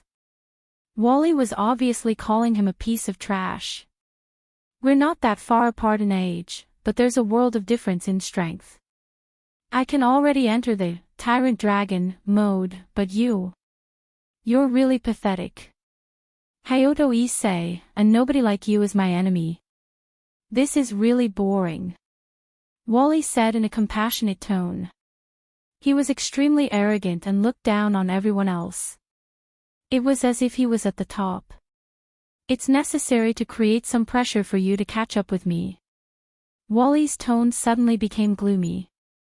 "If I suddenly kill your parents, your boring life will also be full. Hurry up. You bastard, if you dare to do that, I'll cut you into 1,000 pieces." Touching a person's reverse scale would result in death, and Hayato Issei's reverse scale was undoubtedly his parents. Buzz buzz buzz. At the same time, Hayato Issei's body exploded with unimaginable power. His demonic power surged, and a solid emerald light swept out of his body. "Get away from him." Sensing the unusual fluctuation of Hayato Issei's demonic power, Dustless sternly warned the girls. "Who's that guy?" White Dragon Emperor Wally's gaze also fell on Dustless's head. He felt like he had seen this figure in silhouette before, but he couldn't remember where. However, this guy exploded with such powerful energy. "There's an unexpected surprise." Wally's tone was filled with joy. He could feel that Hayato Issei's aura was rapidly increasing. There was a huge difference between before and after. Could this guy be a pervert? I remember that he's not interested in women. Hee hee. Could he be gay? Dustless shivered and thought maliciously.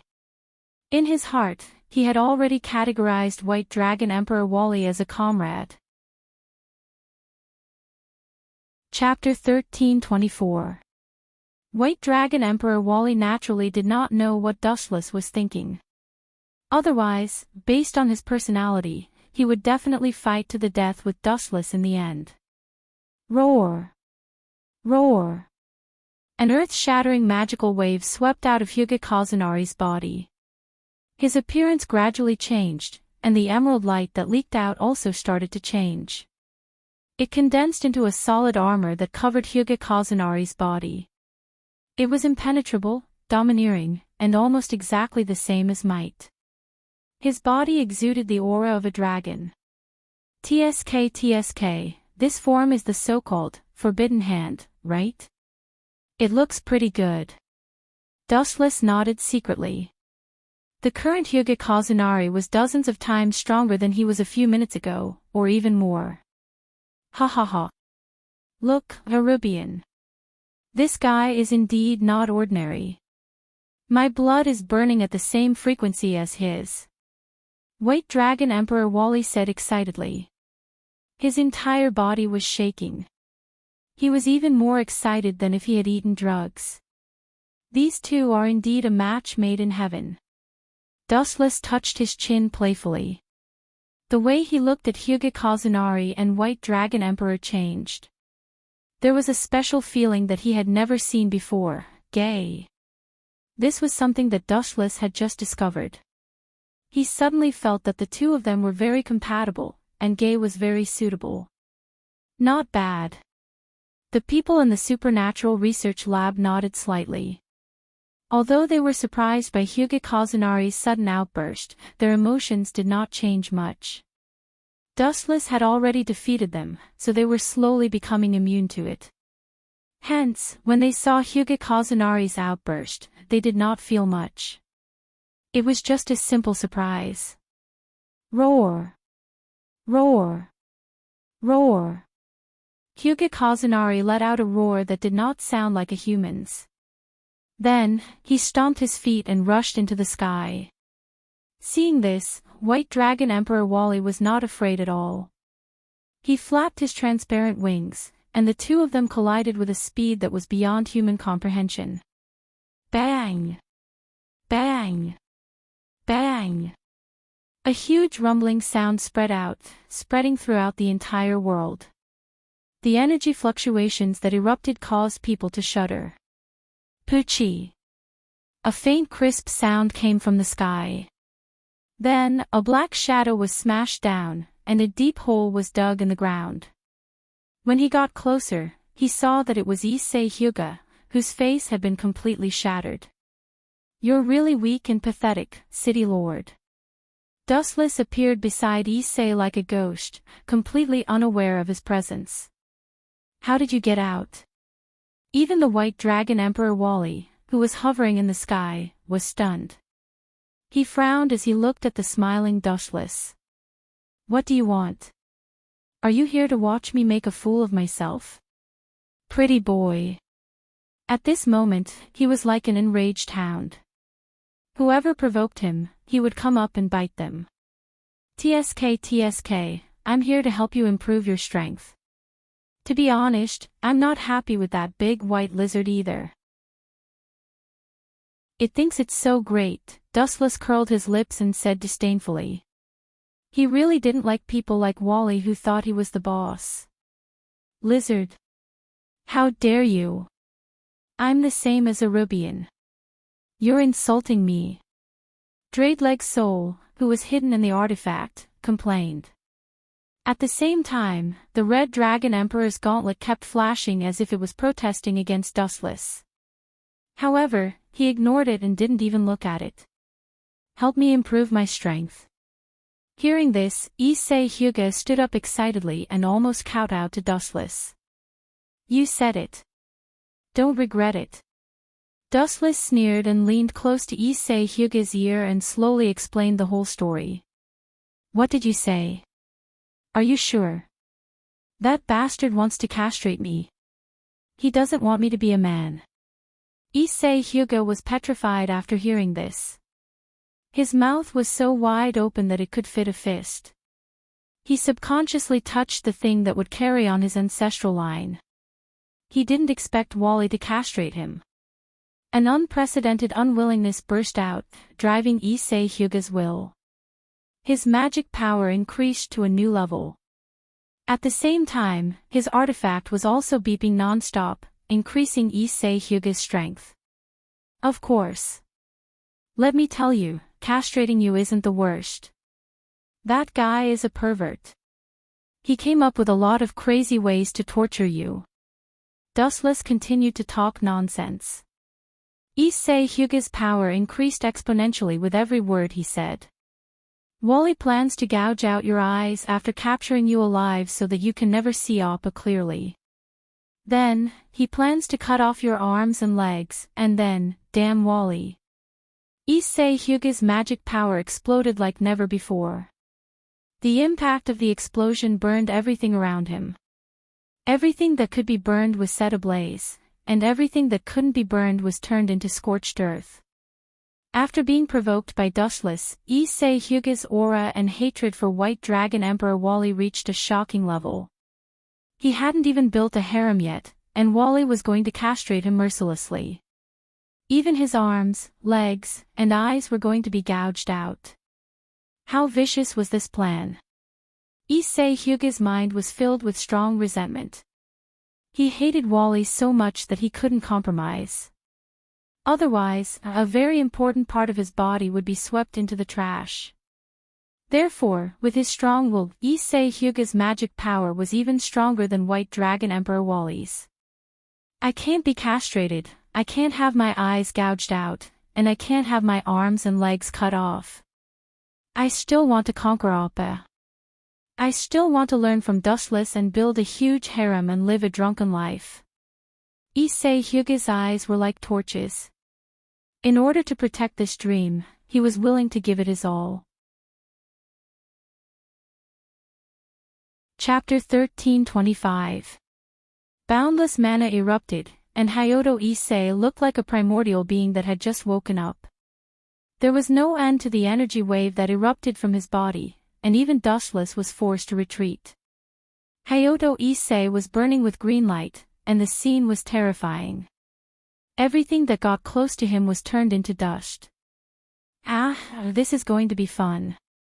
Dustless's lips curled up slightly, and then he sat down on the ground and looked like he was going to enjoy the show. How is this possible?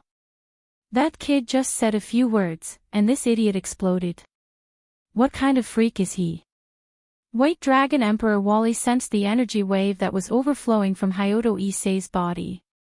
His tone was unstable, and his body was shaking. The energy wave that erupted from Hyodo Issei's body was even stronger than his current state.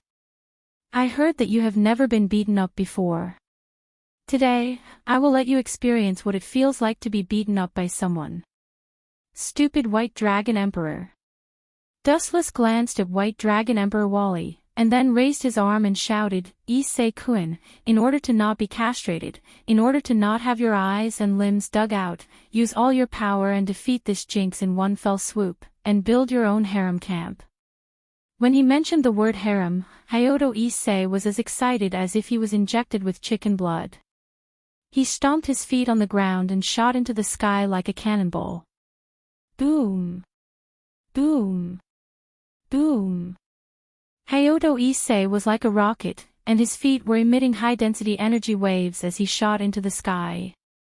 White Dragon Emperor is going to be unlucky this time. Dustless kept loosening his shoulders, and the smirk on his face became even more obvious. Riaz and the other girls looked at Dustless speechlessly, and then they looked at each other and did not know whether to laugh or cry.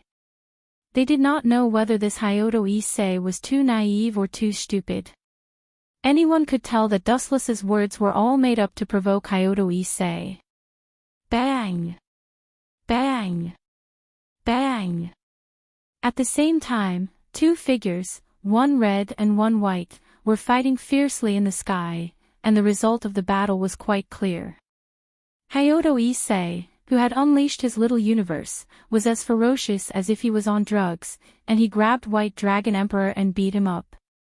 "You want to castrate me and destroy my harem dreams?" Hyodo Issei grabbed White Dragon Emperor Wally's neck, and his eyes blazing, and he shouted, "Then, I'll beat you until you can't take care of yourself." The more Hyodo Issei spoke, the more excited he became. The Red Dragon Emperor's feedback was getting stronger and stronger. White Dragon Emperor Wally felt like he was being beaten up like a little kid. Boom! Boom! Issei's aura was still rising. He clenched his right fist and punched White Dragon Emperor Wally's head mercilessly. Crack! He didn't even have the time to spread his wings and absorb the attack. The divine armor that covered his head was destroyed by the ferocious Hyuga Issei. And Issei, Hitata Issei. You're really something. You managed to fool Hyodo Issei with just a few words. Rias attacked from behind and hugged Dustless tightly from behind. The billowing snowball was also squashed and turned into an oval-shaped meat patty. Dustless's mind was stirred up, and he closed his eyes to enjoy it for a while. "You bastard, you said you were willing, and now I'm in such a sorry state. What kind of magic potion did you feed him? How can a piece of trash have such powerful combat power?" White Dragon Emperor Wally, who was spitting out blood, gritted his teeth and touched his mouth, which was already sunken in. He was shocked by Hyodo Issei's combat power. "This is all your fault." Wally glared at Dustless with endless murderous intent. Dustless had made him suffer this time. White Dragon Emperor Wally's invincible legend was trampled on by a piece of trash. And the culprit was this young man in front of him who looked similar to him on the surface. "Who the hell are you? Tell me your name." White Dragon Emperor Wally questioned, even ignoring Hyodo Issei who was beside him. "I'm just a nameless junior." Dustless smiled and bowed slightly to introduce himself. "My name is Dustless, please take care of me in the future." Hearing this, he frowned slightly. He was sure that he had heard this name before, but because he was too annoyed, he could not remember it. "He's the one who killed your subordinate in one move, Wally." White Dragon Emperor's voice spread out, and it was filled with surprise. "I see. No wonder I felt that you were familiar. It seems that Beautiful Monkey and Black Song were defeated by you." White Dragon Emperor Wally was full of fighting spirit. Compared to Hyodo Issei's moment of brilliance, he wanted to challenge the mysterious Dustless more. "Get up and fight with me," White Dragon Emperor Wally said excitedly. His broken mech was repaired perfectly again. "Let's forget about it." Hearing this, Wuchen shook his head decisively. He glanced at White Dragon Emperor Wally with pity and said softly, "You're not even as good as the little brother that I created at the last minute. Don't you think that your idea is too funny and ridiculous to fight one-on-one with me?" Dustless mocked. He cared about the infinite dragon god Orpheus. As for White Dragon Emperor Wally, no matter when it started, Dustless never regarded him as an opponent. "Are you looking down on me?" White Dragon Emperor Wally clenched his fist angrily, and his tone was obviously low, filled with indescribable ominous feeling. "I'm not looking down on you. Our starting line is not the same. You're too far away."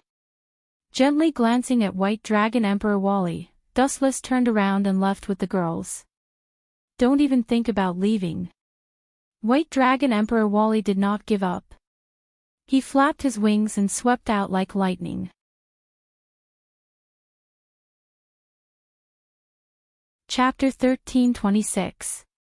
A dense storm came from behind. Dustless suddenly felt as if he was locked on by the claws of an eagle and the eyes of an eagle, wanting to devour him.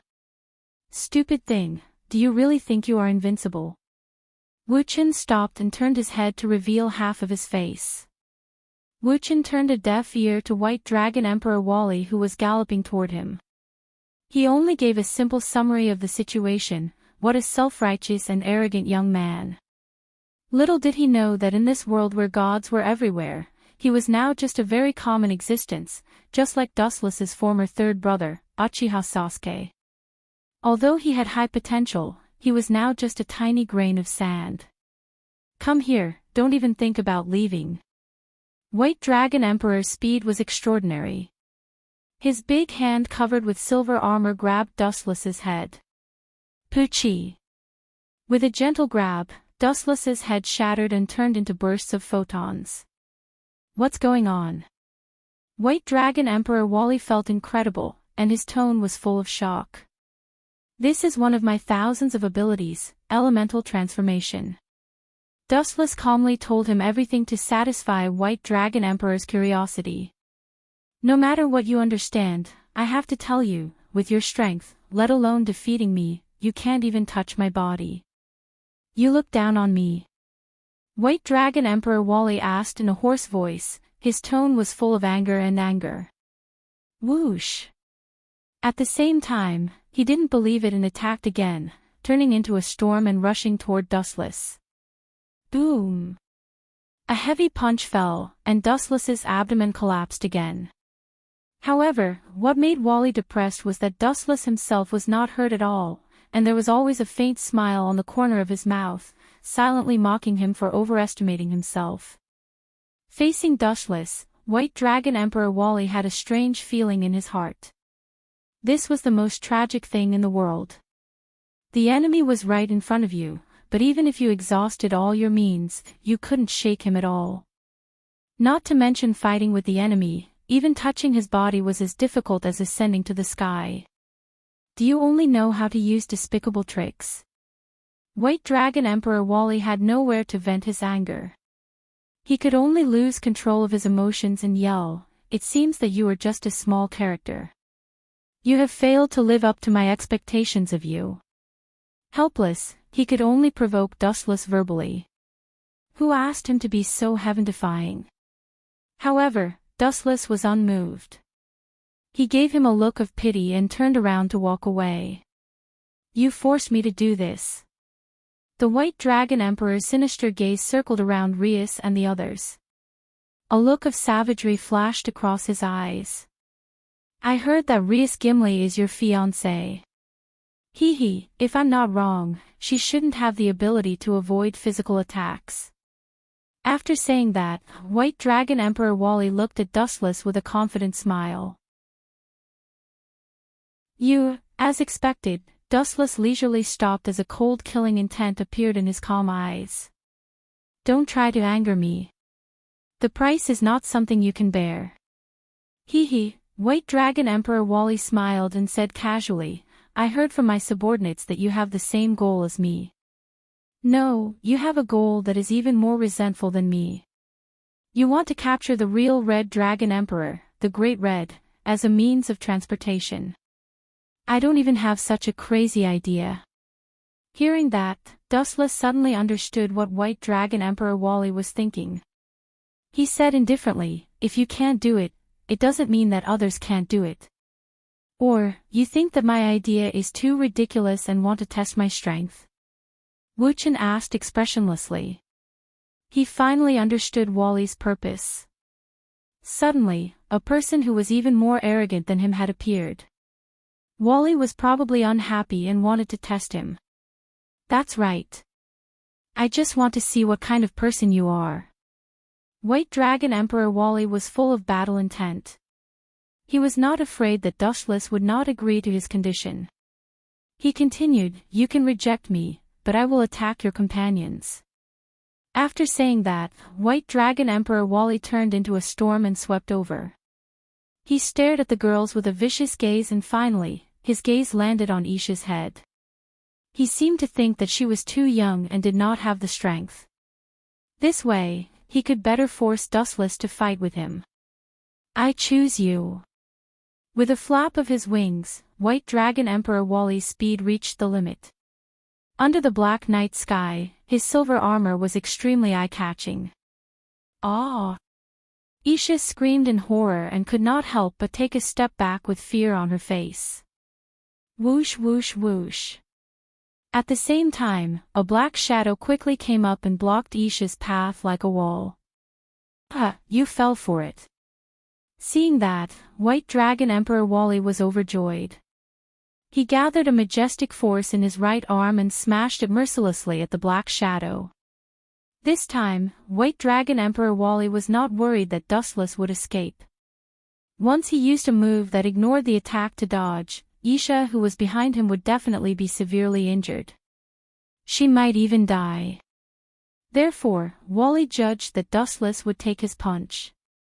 Bang bang bang. As expected, Dustless did not dodge in the end. Instead, he used his own flesh and blood to take the punch of White Dragon Emperor Wally. Boom boom boom. The deafening roar resounded through the dark night sky.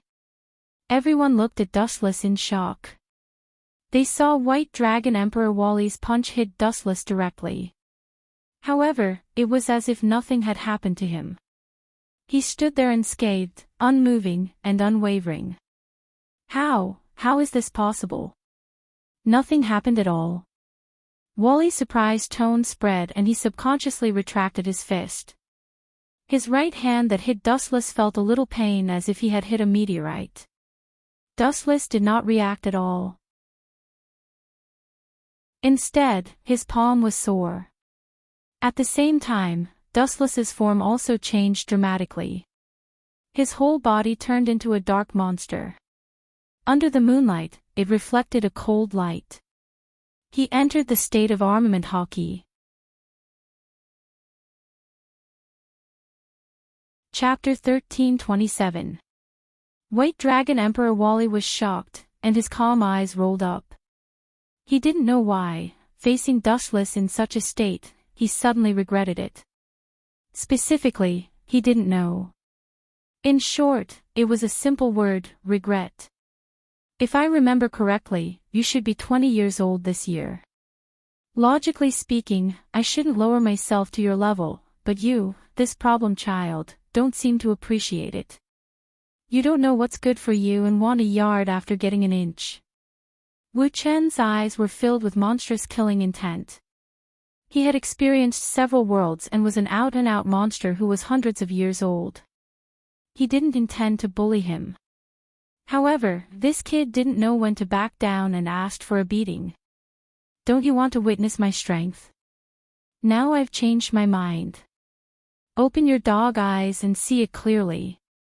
As his voice fell, Dustless's body merged into the darkness, disappearing with a swoosh.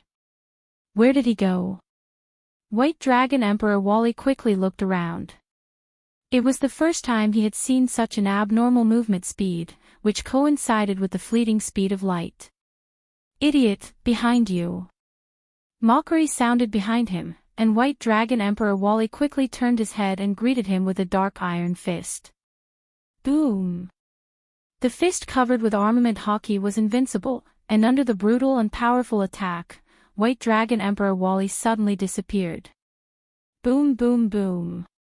On the wall 100 meters away, Wally was deeply trapped in it, and the artifact covering his face was broken again. Not only that, but his right face was still red and swollen. Wally. I have a bad feeling. That guy is not right. White Dragon Emperor Arubian's cautious voice suddenly came. Through a series of previous observations, he came to a terrible conclusion. This guy is incredibly strong. Maybe this time we really opened Pandora's box and released an incredible guy. I see. Wally stood up with difficulty. His handsome face was gloomy, and he said in a hoarse voice, no wonder Orpheus wants to join forces with him. But I can't accept it. Staring at Dustless resolutely, Wally's eyes were as sharp as a knife, full of vigor. It's not shameful to lose, but I can't accept being defeated like this. At the very least, I have to use my full strength to fight him. Even if I lose, I'll be willing to accept it. The broken artifact healed again, and Varley returned to his previous state. Sigh, we're probably going to be in trouble together this time. White Dragon Emperor Arubian let out a long sigh. If Wally was beaten up, he would also be unlucky. Therefore, he could only do his best to help Wally. And as Wally said, it would be too cowardly if he threw away his armor and surrendered without even fighting. Especially when his nemesis, the Red Dragon Emperor, D-Leg, was watching. Swish! Swish! With a flap of his wings, Wally, who had put on his artifact again, whizzed over. He clenched his fist and punched. What's the use of such a weak fist? Raising his eyelids, Dustless glanced at Wally, who was full of fighting spirit. He felt like he was bullying a child. Feeling bored, he gave up on fighting back and signaled Wally to attack. Bang! Bang! Bang! A series of punches landed on Dustless. He was like a punching bag.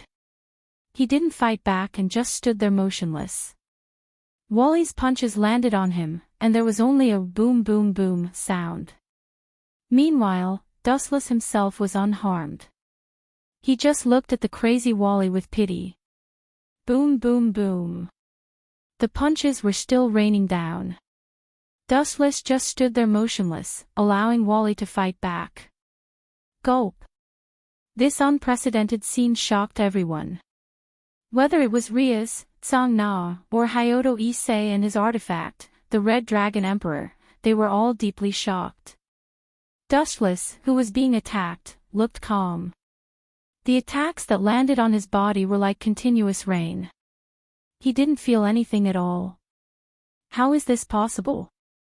How can there be someone in this world who can take so many hits? The Red Dragon Emperor, D-Leg, shouted in disbelief. He and the White Dragon Emperor were the two heavenly dragons. Their strength could be ranked in the top 10 in this world. Even if Wally couldn't unleash the full strength of the White Dragon Emperor, he shouldn't be so powerless. Dustless just stood there and let him hit him. He couldn't even move. There was no reaction at all. Ah! As if he was deeply affected, Wally suddenly roared at the sky. His tone was filled with endless anger. He then turned into a divine rainbow and flew into the sky. He released all the energy stored in his wings. His strength was always at its peak. Because Wally released too much energy, the originally dark night suddenly became extremely bright. Everyone smelled danger. There was a voice in their hearts that urged them to run. Wally uncharacteristically reached out his palm and clenched it into a fist. He shouted, "White Dragon Emperor's territory." Buzz buzz buzz, it was as if the end of the world had suddenly arrived. The void was distorting at a speed visible to the naked eye. Energy ripples floated out from Wally's hand. Everything that came into contact with it was reduced in size by half. Partner, retreat quickly. He's distorting this space. We might suffer as well. As the White Dragon Emperor's archenemy, D-Leg knew all of his moves like the back of his hand. What? All of them will be reduced in size by half. Hearing that, Hyodo Issei instinctively shrunk his legs. Dustless's words earlier had already left a shadow in his heart. What's wrong with my thing being reduced by half? Hyodo Issei thought angrily. Unknowingly, an earth-shattering energy wave exploded from his body. At the same time, a high-density energy wave also exploded from Dustless's body. Chapter 1328. After experiencing several worlds in succession, Dustless's strength had been tempered and reached the peak of perfection. Moreover, the current world was relatively low-end. Even if the deities were everywhere, and there were even people who had surpassed the deities, Dustless was not afraid at all. Boom! Boom! Boom!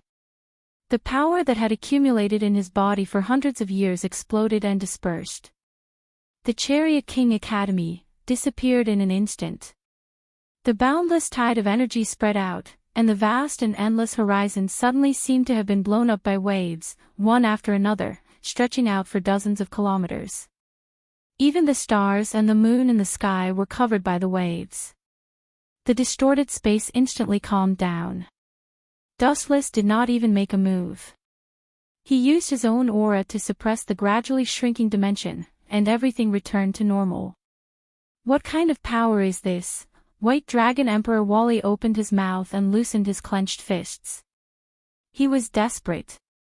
Although he had the ability to absorb other people's energy, Wally did not dare to act rashly at this moment.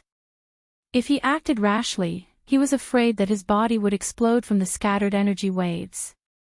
Also, if he was swept by the majestic energy waves, he would have a feeling of kneeling down and submitting.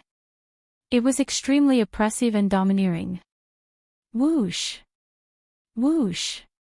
At the same time, a large number of photons floated from the sky and circled around White Dragon Emperor Wally's head. He looked up at the light that shrouded his head in a daze. He had a bad feeling. Just as he was about to retreat, a golden light beam fell from the sky and locked onto him. Light speed kick.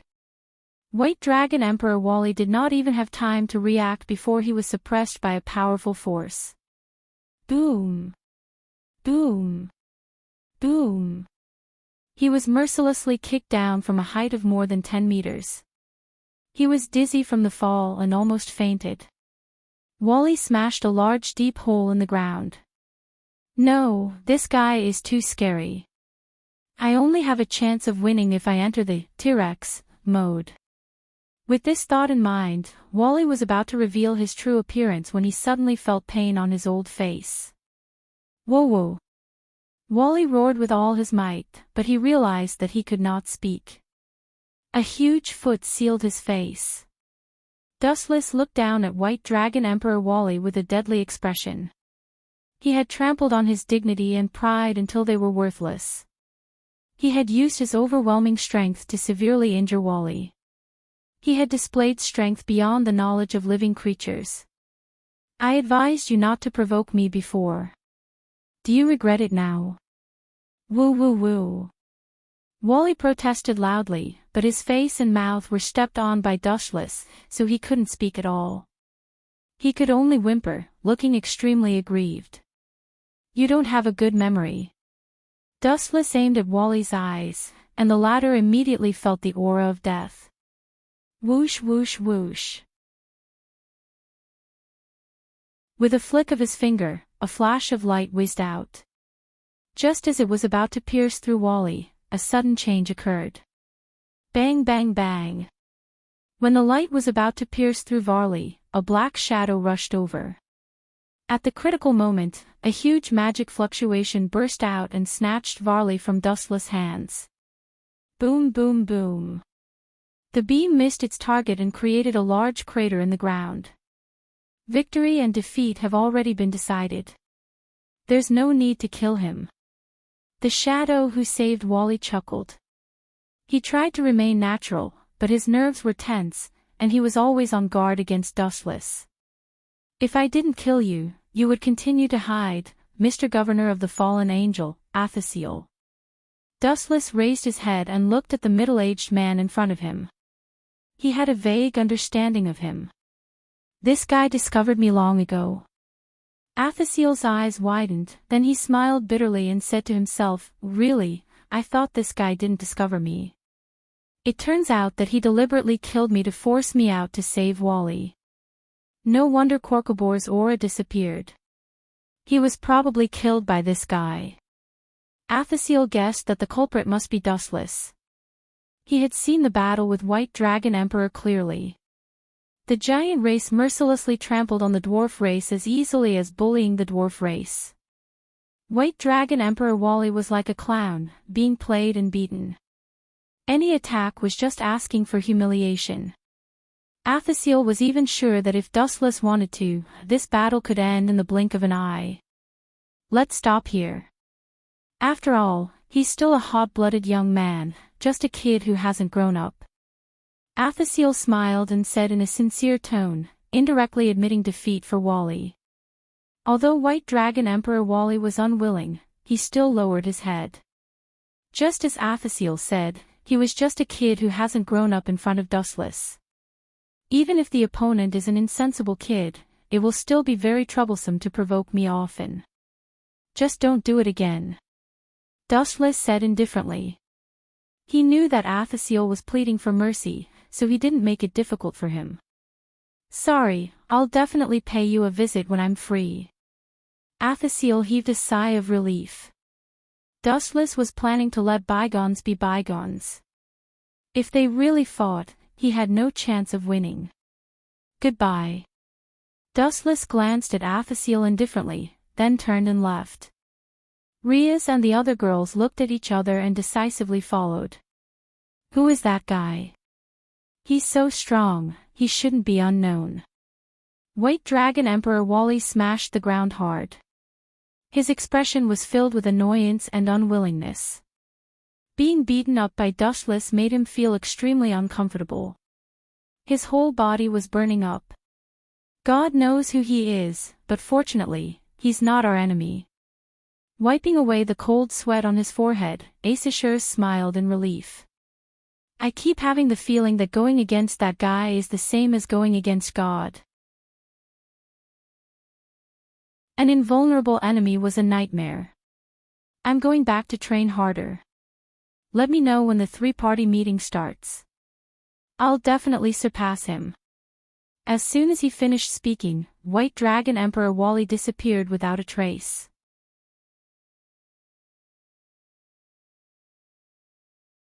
Chapter 1329. In the blink of an eye, it was the morning of the next day. After yesterday's battle, everyone was exhausted. Dustless was no exception. He had been tortured by the White Dragon Emperor Wally. Woo woo woo, Dustless yawned lazily. Suddenly, he realized that his body was heavy. He instinctively opened his tired eyes, and the scene that greeted him stunned him. Riaz, Aisha, and this girl with aqua blue hair. Genova. Dustless opened his eyes and was shocked to find that he was wrapped in 3 balls of flesh. Riaz was holding on to Dustless's left arm, while Aisha was holding on to his right arm. As for her legs, they were held tightly by Genova. Dustless could even feel her impressive cleavage. F***ck, what's going on? Dustless was petrified. He could understand Riaz and Aisha's actions, but why Genova? Dustless could not figure it out no matter how hard he scratched his head. Hee. After a while, Dustless's lips curled into a perverted smile. Since he could not figure it out, then he should not think about it. After all, he was not at a disadvantage, and the 3 beauties in front of him were already in his mouth. If he still stood there like an idiot, he would be letting down his heroic performance yesterday. Believing in the principle of not taking advantage of others, Dustless's hands began to move restlessly. Ah. You are my fiancé. Touching other women in front of me, have you considered my feelings? Dustless paused and turned his head. Riaz looked at him, her words filled with jealousy and jealousy. You are right, but shouldn't you fulfill your duty in advance? Dustless retracted his hands and pointed at the most important part of himself as a man. He said righteously, after yesterday's battle, I am very tired. He is even more tired. Riaz, fulfill your duty as his fiancé and reward him. Hearing that, Riaz's face turned as red as an apple. Definitely not. Riaz shook her head like a rattledrum. There was no room for compromise. Since you are not fulfilling your duty as his fiancé, then I have no need to follow your rules. I have been holding it in for a long time, and now I need to vent. After that, Dustless turned around and looked at Aisha's sleeping face. He waved his hands again. Just as he was about to reach Aisha, Riaz jumped out and interrupted him. No, I won't allow you to do that. Your first time must be mine. Riaz sat on Dustless's body and said resolutely with her hands on her hips. My first time.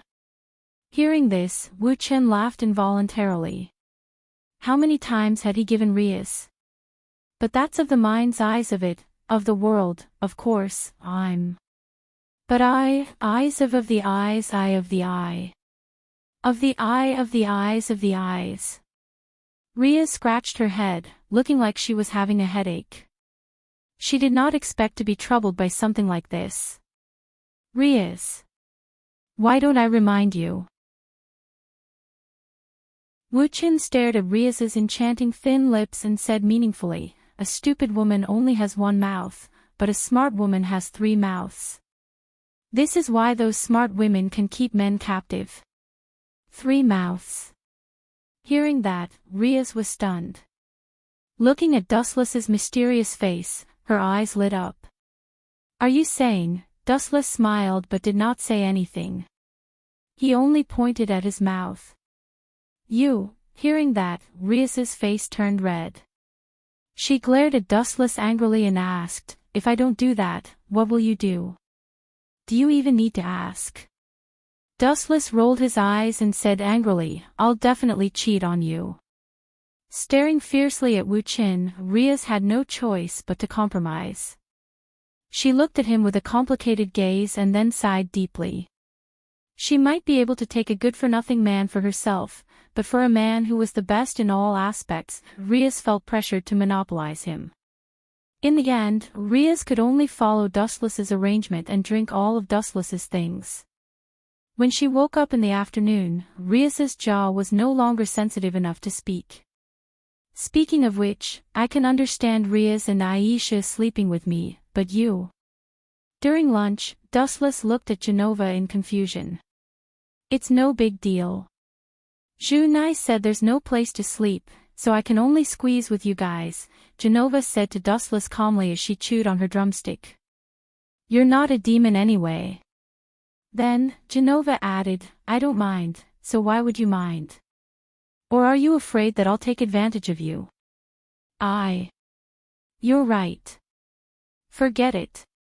Facing Genova's answer and questioning, Dustless's mouth twitched. In the end, he could only wave his hand and let it go. Just as Genova said, if she did not mind, then he had no reason to mind. I'll be staying here from now on. Genova suddenly said in a matter-of-fact tone, Lord Michael has given his permission, and Rena will also be staying here temporarily. Other than that, there's another big problem. Can you not be so sure? This is not your home. Dustless retorted and looked at Junai. After all, this was her home. However, Junai was smiling. Clearly, she had passed the test. You guys didn't collude long ago, did you? Rhea also smiled mysteriously and appeared to be quite intimate.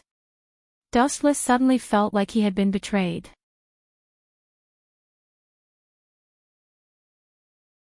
Chapter 1330. Dustless did not know whether to laugh or cry at this. Aisha, Rhea, and Junai all looked natural. Needless to say, they had already guessed the news of Rena and Genova moving in. Silver was the only one who was in the dark. Is this Michael's arrangement? Dustless asked with a frown as he locked onto Genova, who did not care about his image at all. He felt that something was amiss. Call him Lord Michael. Genova said unhappily with a straight face, but still explained, it is indeed Lord Michael's idea. Our current strength is still lacking, so Lord Michael asked us to come out and train. It would be best if we could find a suitable powerhouse to be our master. As you know, Rena and I are not familiar with this place, so we have no choice but to stay at Junai's place temporarily. Plus, you are a barely decent master, so we decided to stay here. Genova said as if everything was normal. He did not seem to care about Dustless's darkened face. Barely decent master. F***ck, are you looking down on me? Dustless stared at Genova gloomily before finally looking at Rhea's. Although this was Junai's house, Junai would not allow someone from the church to stay here without Rhea's permission. Oh right, it seems that the fallen angels, demons, and angels will be having a tripartite peace talk recently. Dustless's eyes sparkled. He had almost forgotten about this. In that case, it was normal for Riaz to accept it. It would show the demon's sincerity. Hey, you sold me out without my permission. If you're so powerful, why don't you go to heaven? Dustless grabbed Riaz's clothes and questioned her softly. Heaven? Isn't that simple? Riaz was confused. She immediately revealed her black demonic wings and was about to fly. Stop playing dumb. You can be the master. I'm not interested in such a thankless task. Dustless saw that Riaz was just brushing him off, so he decided to be direct. Is that so? Hearing that, Riaz was extremely calm and composed. She was not worried about Dustless rejecting her at all. Instead, she moved her impressive figure closer to Dustless's side. He pointed at her rosy lips and said, "It seems that you don't want to experience this morning's activity again." Gulp. Dustless choked on his sobs as his eyes shone with the light of a wolf. Even though it was his first time experiencing it, he could not find fault with Riaz's eloquence. No. Although I feel that it's not bad, it's too troublesome this time. I have to increase the stakes and change to another place. Suddenly thinking of something, Dustless changed his mind. No. Riaz's face was burning. Wu Qin was hinting that she should use her second mouth. She still felt that she was too young and too young. Idiot, didn't I tell you before? Women have 3 mouths. Dustless made his intentions clear and said, I need your third mouth. That place, I've never tried it before, Riaz. Hearing that, Riaz's face turned red like an apple. She looked up and saw Dustless's eyes burning with fire. The scorching light almost melted Riaz. Whatever, it's going to be yours in the end anyway. I'll agree to it this time. But you have to focus on being their master. This is an agreement between a demon and an angel. You can't go back on your word. Riaz finally backed down and agreed to Dustless's shameless request. No problem, I promise to make them the best of the best. Dustless nodded confidently. Even though it was his first time coming into contact with the unfamiliar profession of master, he still had the intention to teach Genova and Wisteria Rena well. At night, the cold wind swept across the land. Dustless and Riaz huddled in the small house. Just as they were about to settle Riaz's matter, there were always a few disruptors. Buzz buzz buzz, light flashed across the ground as magic surged, and 2 figures appeared. Idiot, put on your clothes. Riaz hurriedly ordered with a straight face. It's Gilifia and Mother. Them. Hearing this, Dustless's eyes flashed with a playful luster. His originally quickened hands and feet slowed down instantly. He thought happily in his heart, my 2 little lovers are here. We're all on the same side. There's no need to stand on ceremony. We're all on the same side. Dustless shamelessly laid down. Not only that, he even pulled Riaz's clothes off. The energy of chakra in his palm shattered all of Riaz's clothes. Are you out of your mind? Riaz screamed.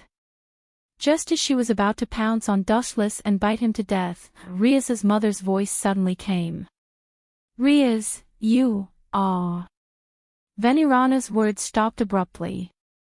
Her eyes widened as she stared at Dustless and Riaz, especially when Riaz was still lying on top of Dustless, as if she was going to push Dustless down. Miss Riaz, you are too. Gilifia quickly turned her back to Dustless and Riaz, her hands sweating. She did not expect Riaz and Dustless to be having sex. Mother, Gilifia, please let me explain, since we're all family, there's nothing to worry about.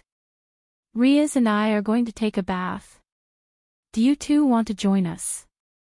Compared to Riaz, who was blushing and looking for a hole to crawl into, the thick-skinned Dustless was naturally much calmer. He calmly pulled Venirana and Gilifia to sit beside him. In the demon world, this kind of thing was actually very common. For example, men and women taking a bath together was almost universal, even if Dustless was just making it up.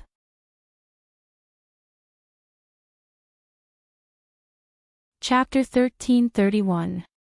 Hearing Dustless's explanation, Venelana and Gilifia let go of their resistance. Whether it was the demon realm, the real world where humans lived, or even the territory of the angels, it was common for men and women to bathe together. It was nothing to be surprised about. It was just a local custom. All right then. I've been a little tired lately, and I need to relax. Venelana was relieved as she winked at Dustless. After all, both of them had done it before. Bathing in the hot spring was no big deal. I know. Dustless chuckled and winked at Venelana. Well, How about, thinking of Dustless's eccentric personality, Gilifia decisively refused. However, before she could finish her sentence, Dustless stood out and exposed her, making Gilifia feel depressed and anxious. I say, Miss Gilifia, you're not giving face to Laius and Auntie. Is it wrong for you to bathe in the hot spring with them? With a smirk in his eyes, Wuchen said in a strange tone. Hearing that, Gilifia opened her mouth but found herself speechless. As a servant of the Gimli family, she had to follow orders from above unconditionally. Even though she was Syzax's wife, she was still working. As the future son-in-law of the Gimli family, she had to call Dustless young master. I understand, Ms. Laius, Lady Venelana. Gilifia glared at Dustless before bowing to Laius and Venelana. I'll go prepare the things you need. Please wait for a moment. Having said that, Gilifia left without a trace, always wearing a professional expression. Gilifia really doesn't know how to have fun. She always looks at me like I'm a pervert. Dustless complained in his mind. He couldn't help but feel jealous of Syzax. He thought that even though he had taken Gilifia's body, he couldn't take her heart. It was a pity. In the small space, steam filled the air, and a few figures could be seen in the smoke. This was a small hot spring in Junai's home. Dustless and the other three were squeezed together, sticking close to each other. Each of them only covered the important parts, so skin contact was unavoidable. Tisk, tsk. Junai is so smart. I must have built this small place. Wuchen hummed a song with a pleasant expression. His behavior was lazy. He looked as comfortable and relaxed as if he was smoking a big cigarette. He moved left and right, which was better than a living immortal. He was sandwiched between Gilifia and Venelana. Speaking of which, why did Gilifia and Auntie come to the human world? Wuchen asked curiously, abandoning the strange emotions in his heart. The meat was right in front of his mouth, and there was no need to fight for it. After all, they couldn't outrun Dustless, who could move at the speed of light. The three-way meeting between fallen angels, demons, and angels is about to begin. The meeting location this time is Chariot King Academy, where you are. Gilifia and I came here to tell you to pay attention to some details. Be careful during this period. Someone like Korkabor might come out to cause trouble. Oh, is that so? That's all. Dustless asked with a smile. He looked at Riaz's mother, Venelana, with a, you know what I mean, expression. Is this kid the reincarnation of a pervert? Venelana was also a wily old fox. She naturally knew what Dustless's gaze meant. Little bastard, listen to me. Don't make me look bad. When we find a suitable place, I'll feed you. Venelana pinched Dustless's arm and whispered in a voice that only the two of them could hear. Don't worry, my lovely mother-in-law. I'll cooperate with the demons. If anyone dares to cause trouble, I'll beat them up until their own mother can't recognize them. Dustless returned the favor with a, don't worry, leave it to me expression. But then again, this time, the big shots from all over the world are gathered. The two demon kings from the demon realm, the governor of the fallen angels, Asashel, and even the archangel Michael will be here. Gulifia said with a myriad of emotions. Her tone was filled with respect. These were all people who could shatter heaven and earth with a snap of their fingers. All of them were the overlords of their own superpowers. They're just a bunch of arrogant scum. Sazak's wife is mine, and so is his sister. Seraphal is mine too. Her sister, Atsang, is mine too. Even the fallen angel Asashel doesn't dare to challenge me. The archangel Michael even gave his confidant to me as a disciple. He's most likely trying to rope me in. In the end, the most powerful person here is still me. Absolute power crushed everything. Because Dustless was powerful enough, everyone respected him and wanted to curry favor with him. Hence, there were endless benefits. That's not all. Only the demons, fallen angels, and archangels aren't complete. I remember there's also the Norse mythological system. Dustless went straight to the point. Venelana and Gulifia immediately looked at him in surprise. They did have such thoughts, but how did Dustless know? Could this kid really have the ability to see the future? With that thought, Venelana couldn't help but move closer to Dustless. They were soaking in a hot spring, so everyone wore very little. They only covered their important parts to prevent any leakage. Now, Riaz's mother, Venelana, suddenly moved closer and almost sat on Dustless's lap. Mother, if you keep squeezing him, this kid will be overjoyed. Riaz pouted, her eyes full of resentment.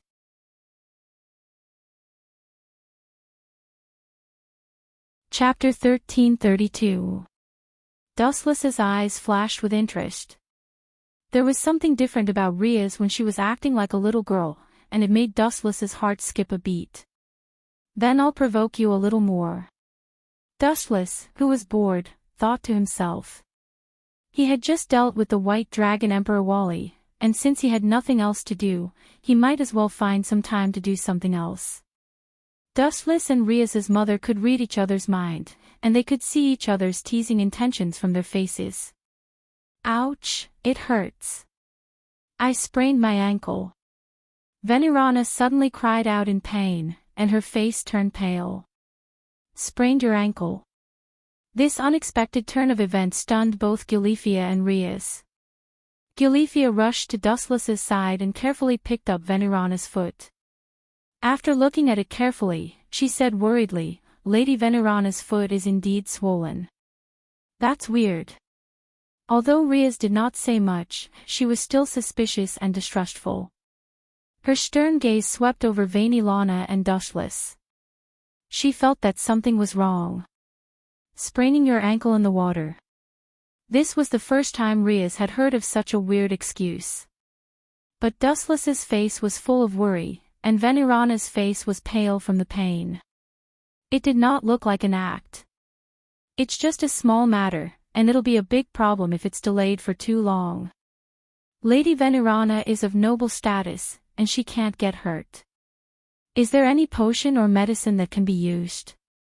Gulifia looked at Riaz and Dustless for help, but they both shook their heads. Ahem, Gulifia and I will go buy some. Riaz will stay here to take care of Lady Auntie. After clearing his throat, Dustless said righteously. He looked at Gulifia's delicate body, and his heart itched. It was very uncomfortable. I object. I object. Riaz and Gulifia refuted Dustless's suggestion at the same time as if they had an agreement. I'm more familiar with this town than you are. Leave it to me and Gulifia.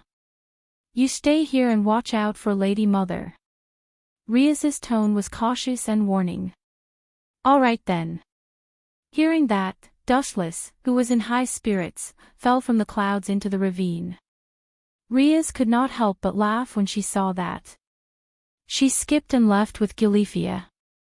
Hee hee, little girl, you want to fight with me? That's called advancing in order to retreat. With that little bit of skill of yours, if you want to exchange blows with me, it would be 3,000 years too early. After noticing that Ria's left, Dustless's face changed. Thawed. Thawed. Thawed. Wuchen walked in front of Vainilana with an evil smile on his face. He grabbed her neck and squeezed her to the corner of the wall. When her breathing changed, he deliberately asked angrily, "Your daughter ruined my attempt to strike up a conversation. Tell me, how should I punish you? You can do whatever you want with me." Vainilana's eyes were like silk, and her coquettish voice contained electricity.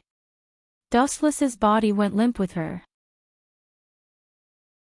What a bewitching seductress. Dustless mumbled to himself. He was really afraid that he would not be able to suppress himself and would be devoured by this demon. The lifespan of a demon was almost infinite. Even though Vainilana was already a grandmother, she was still able to turn the world upside down. Rather than saying that she was Rias Muqing, it would be more appropriate to say that she was her sister. Most importantly, Vainilana was a mature poppy. In terms of being a woman, she was far more mature than the young Rias. Vainilana's smile and movements were extremely moving. Her pure water eyes made people unable to shift their gazes away from her. TSK, you said that I can do anything to you, right? Dustless's wicked knife circled around Vainilana's peerless body. She suddenly felt that those things in the past were really old. It was time to play some new tricks. I need to pee. This place is not suitable. Zhu Nai's nose is very sensitive. If I pee at will, he will definitely find me. Dustless pretended to be in a difficult position, but he was actually looking at Rias's mother with a perverted expression. That's troublesome. Hearing that, Vainilana blinked. She naturally understood what he meant. She then took the initiative to stand in front of Dustless. She opened her mouth slightly, and an orchid fragrance came out of it. If you don't mind, just like before, please pee all over here. Hearing that, Dustless could not help but suspect that Rias's father was definitely not good in a certain aspect. Otherwise, Vainilana would not be so crazy. She would not reject any of Dustless's requests. Thank you for your hospitality. I won't hold back then. Since Vainilana took the initiative to come to him, Dustless naturally would not hold back. After aiming at her thin lips, he completely turned into a demon king at that moment. Since Rias and the others always called him the reincarnation of the sex god, Dustless would be a competent sex god this time. My cute mother-in-law, how does it taste? After a while, Dustless's face was full of naughty smiles. This was not the first time. He did not feel much when he did it. After all, living creatures were creatures of habit.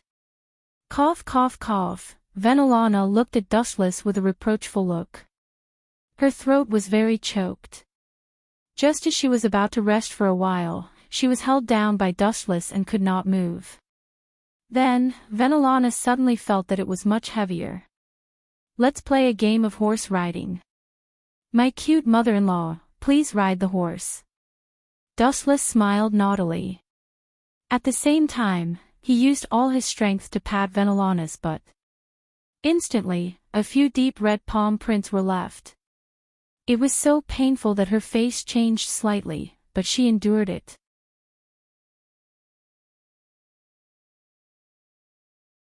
Chapter 1333. Time passed, and in the blink of an eye, a week had passed. At this moment, in the Supernatural Research Lab in the Chariot King Academy. Buzz buzz buzz, ripples of light rose from the ground, and a magic array appeared. A handsome man with long, red hair and clad in armor slowly emerged from the magic array. Lord Sazax. All the family members in the room bowed slightly, their faces full of respect. Really, why did you drag me into this kind of situation? Dustless lowered his head and groaned in protest. He did not have time to play games with Sazax here, especially with this kind of identity game.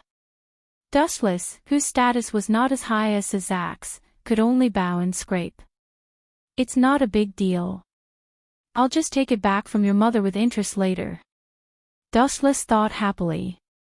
In the past few days, he had turned Venelana into a high-end saintess in front of people, and an extremely lewd slut in secret. Venelana would do anything Dustless asked for by Dustless. Of course, it was not without a price. During this period, Dustless gave Venelana a Logia devil fruit, which made her happy. Dustless fought with Dustless for a day and a night until she completely collapsed and fainted. Only then did Dustless stop.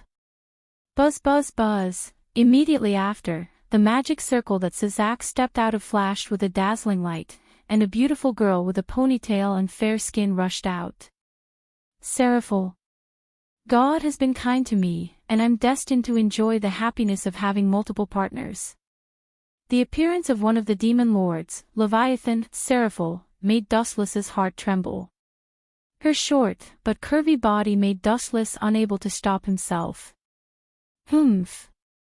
Just you wait. Sooner or later, I'll make you pay back double, for sure. As if noticing Dustless's attention, Seraphil suddenly turned her head and snorted coldly.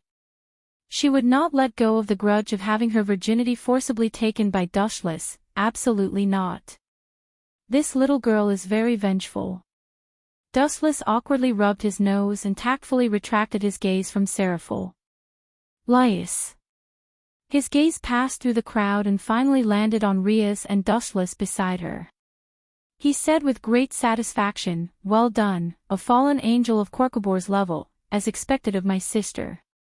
Well, actually, after Sazak said that, Rias immediately became bashful and embarrassed. The person who killed Cockbur was actually Dustless. Rias's words caused an uproar among the crowd. Everyone stared at the skinny, slightly hunchbacked young man beside her, dumbfounded. If he's the one who killed Korkabor, I believe it. Leviathan Raffles, one of the demon kings, said in a cunning tone. What does this little girl mean? She must be up to something. She wouldn't help me for no reason. Not only was Dustless not happy, but he also began to think about Seraphil's intentions. The weasel is up to no good. Let's be on guard for now. Unable to think of anything, Dustless calmed down. It was just a demon king, nothing to worry about. At the same time, the sky outside underwent an unimaginable change. A large number of demons and other foreign species, including angels and fallen angels, gathered in the sky. It was not hard to see that this meeting was very serious. Buzz buzz buzz. In the supernatural department's research lab, flashes of light flashed again, and then two teams with completely opposite auras appeared. If one side was a crow immersed in darkness, the other side was a holy and bright divine bird, opposing each other. They belonged to the fallen angels and the angels respectively. The fallen angels were Athasiel and the white dragon emperor Wally. The other group of outsiders was the angels led by the archangel Michael. Although their auras were completely different, both sides had smiles on their faces. On the surface, they seemed to be very sincere. Ah. To choose such a place for a solemn meeting, I feel that the demons are not sincere. Athasiel casually chose a place to sit down, as friendly and easygoing as if he was in his own home. He did not treat Dustless as an outsider at all. His skin was so thick that even Dustless was impressed. The White Dragon Emperor, who was his follower and could barely be considered a bodyguard, crossed his arms in front of him and leaned against the wall silently. His gaze was fixed on Dustless and Huta Issei from time to time. These two had brought him shame, so he had to remember it and settle the score with them in the future. Your Excellency, I think before you accuse others, you should sit down and explain your actions. Not only did Korkabor steal the holy sword of our church, but he also almost started this war. Don't the fallen angels owe an explanation? Before Sazax could speak, Archangel Michael asked in a sharp and cunning tone. Upon hearing that, everyone's eyes were focused on Athashel's head, including the demon king Sazax and Seraph. What should be explained must be explained clearly. Actually, I also want to ask why the fallen angel sent the fallen angel Rinoli to kill me. Dustless also took advantage of the chaos to stir up trouble. His eyes were like torches as he looked at Asa Shur. When he had just arrived, this guy was probably the one who had sent Lena to assassinate him. Now, Dustless naturally had to ask why. You're tuning into the Journey of the Soul YouTube channel. Don't forget to subscribe and join us on this journey to catch the most captivating stories.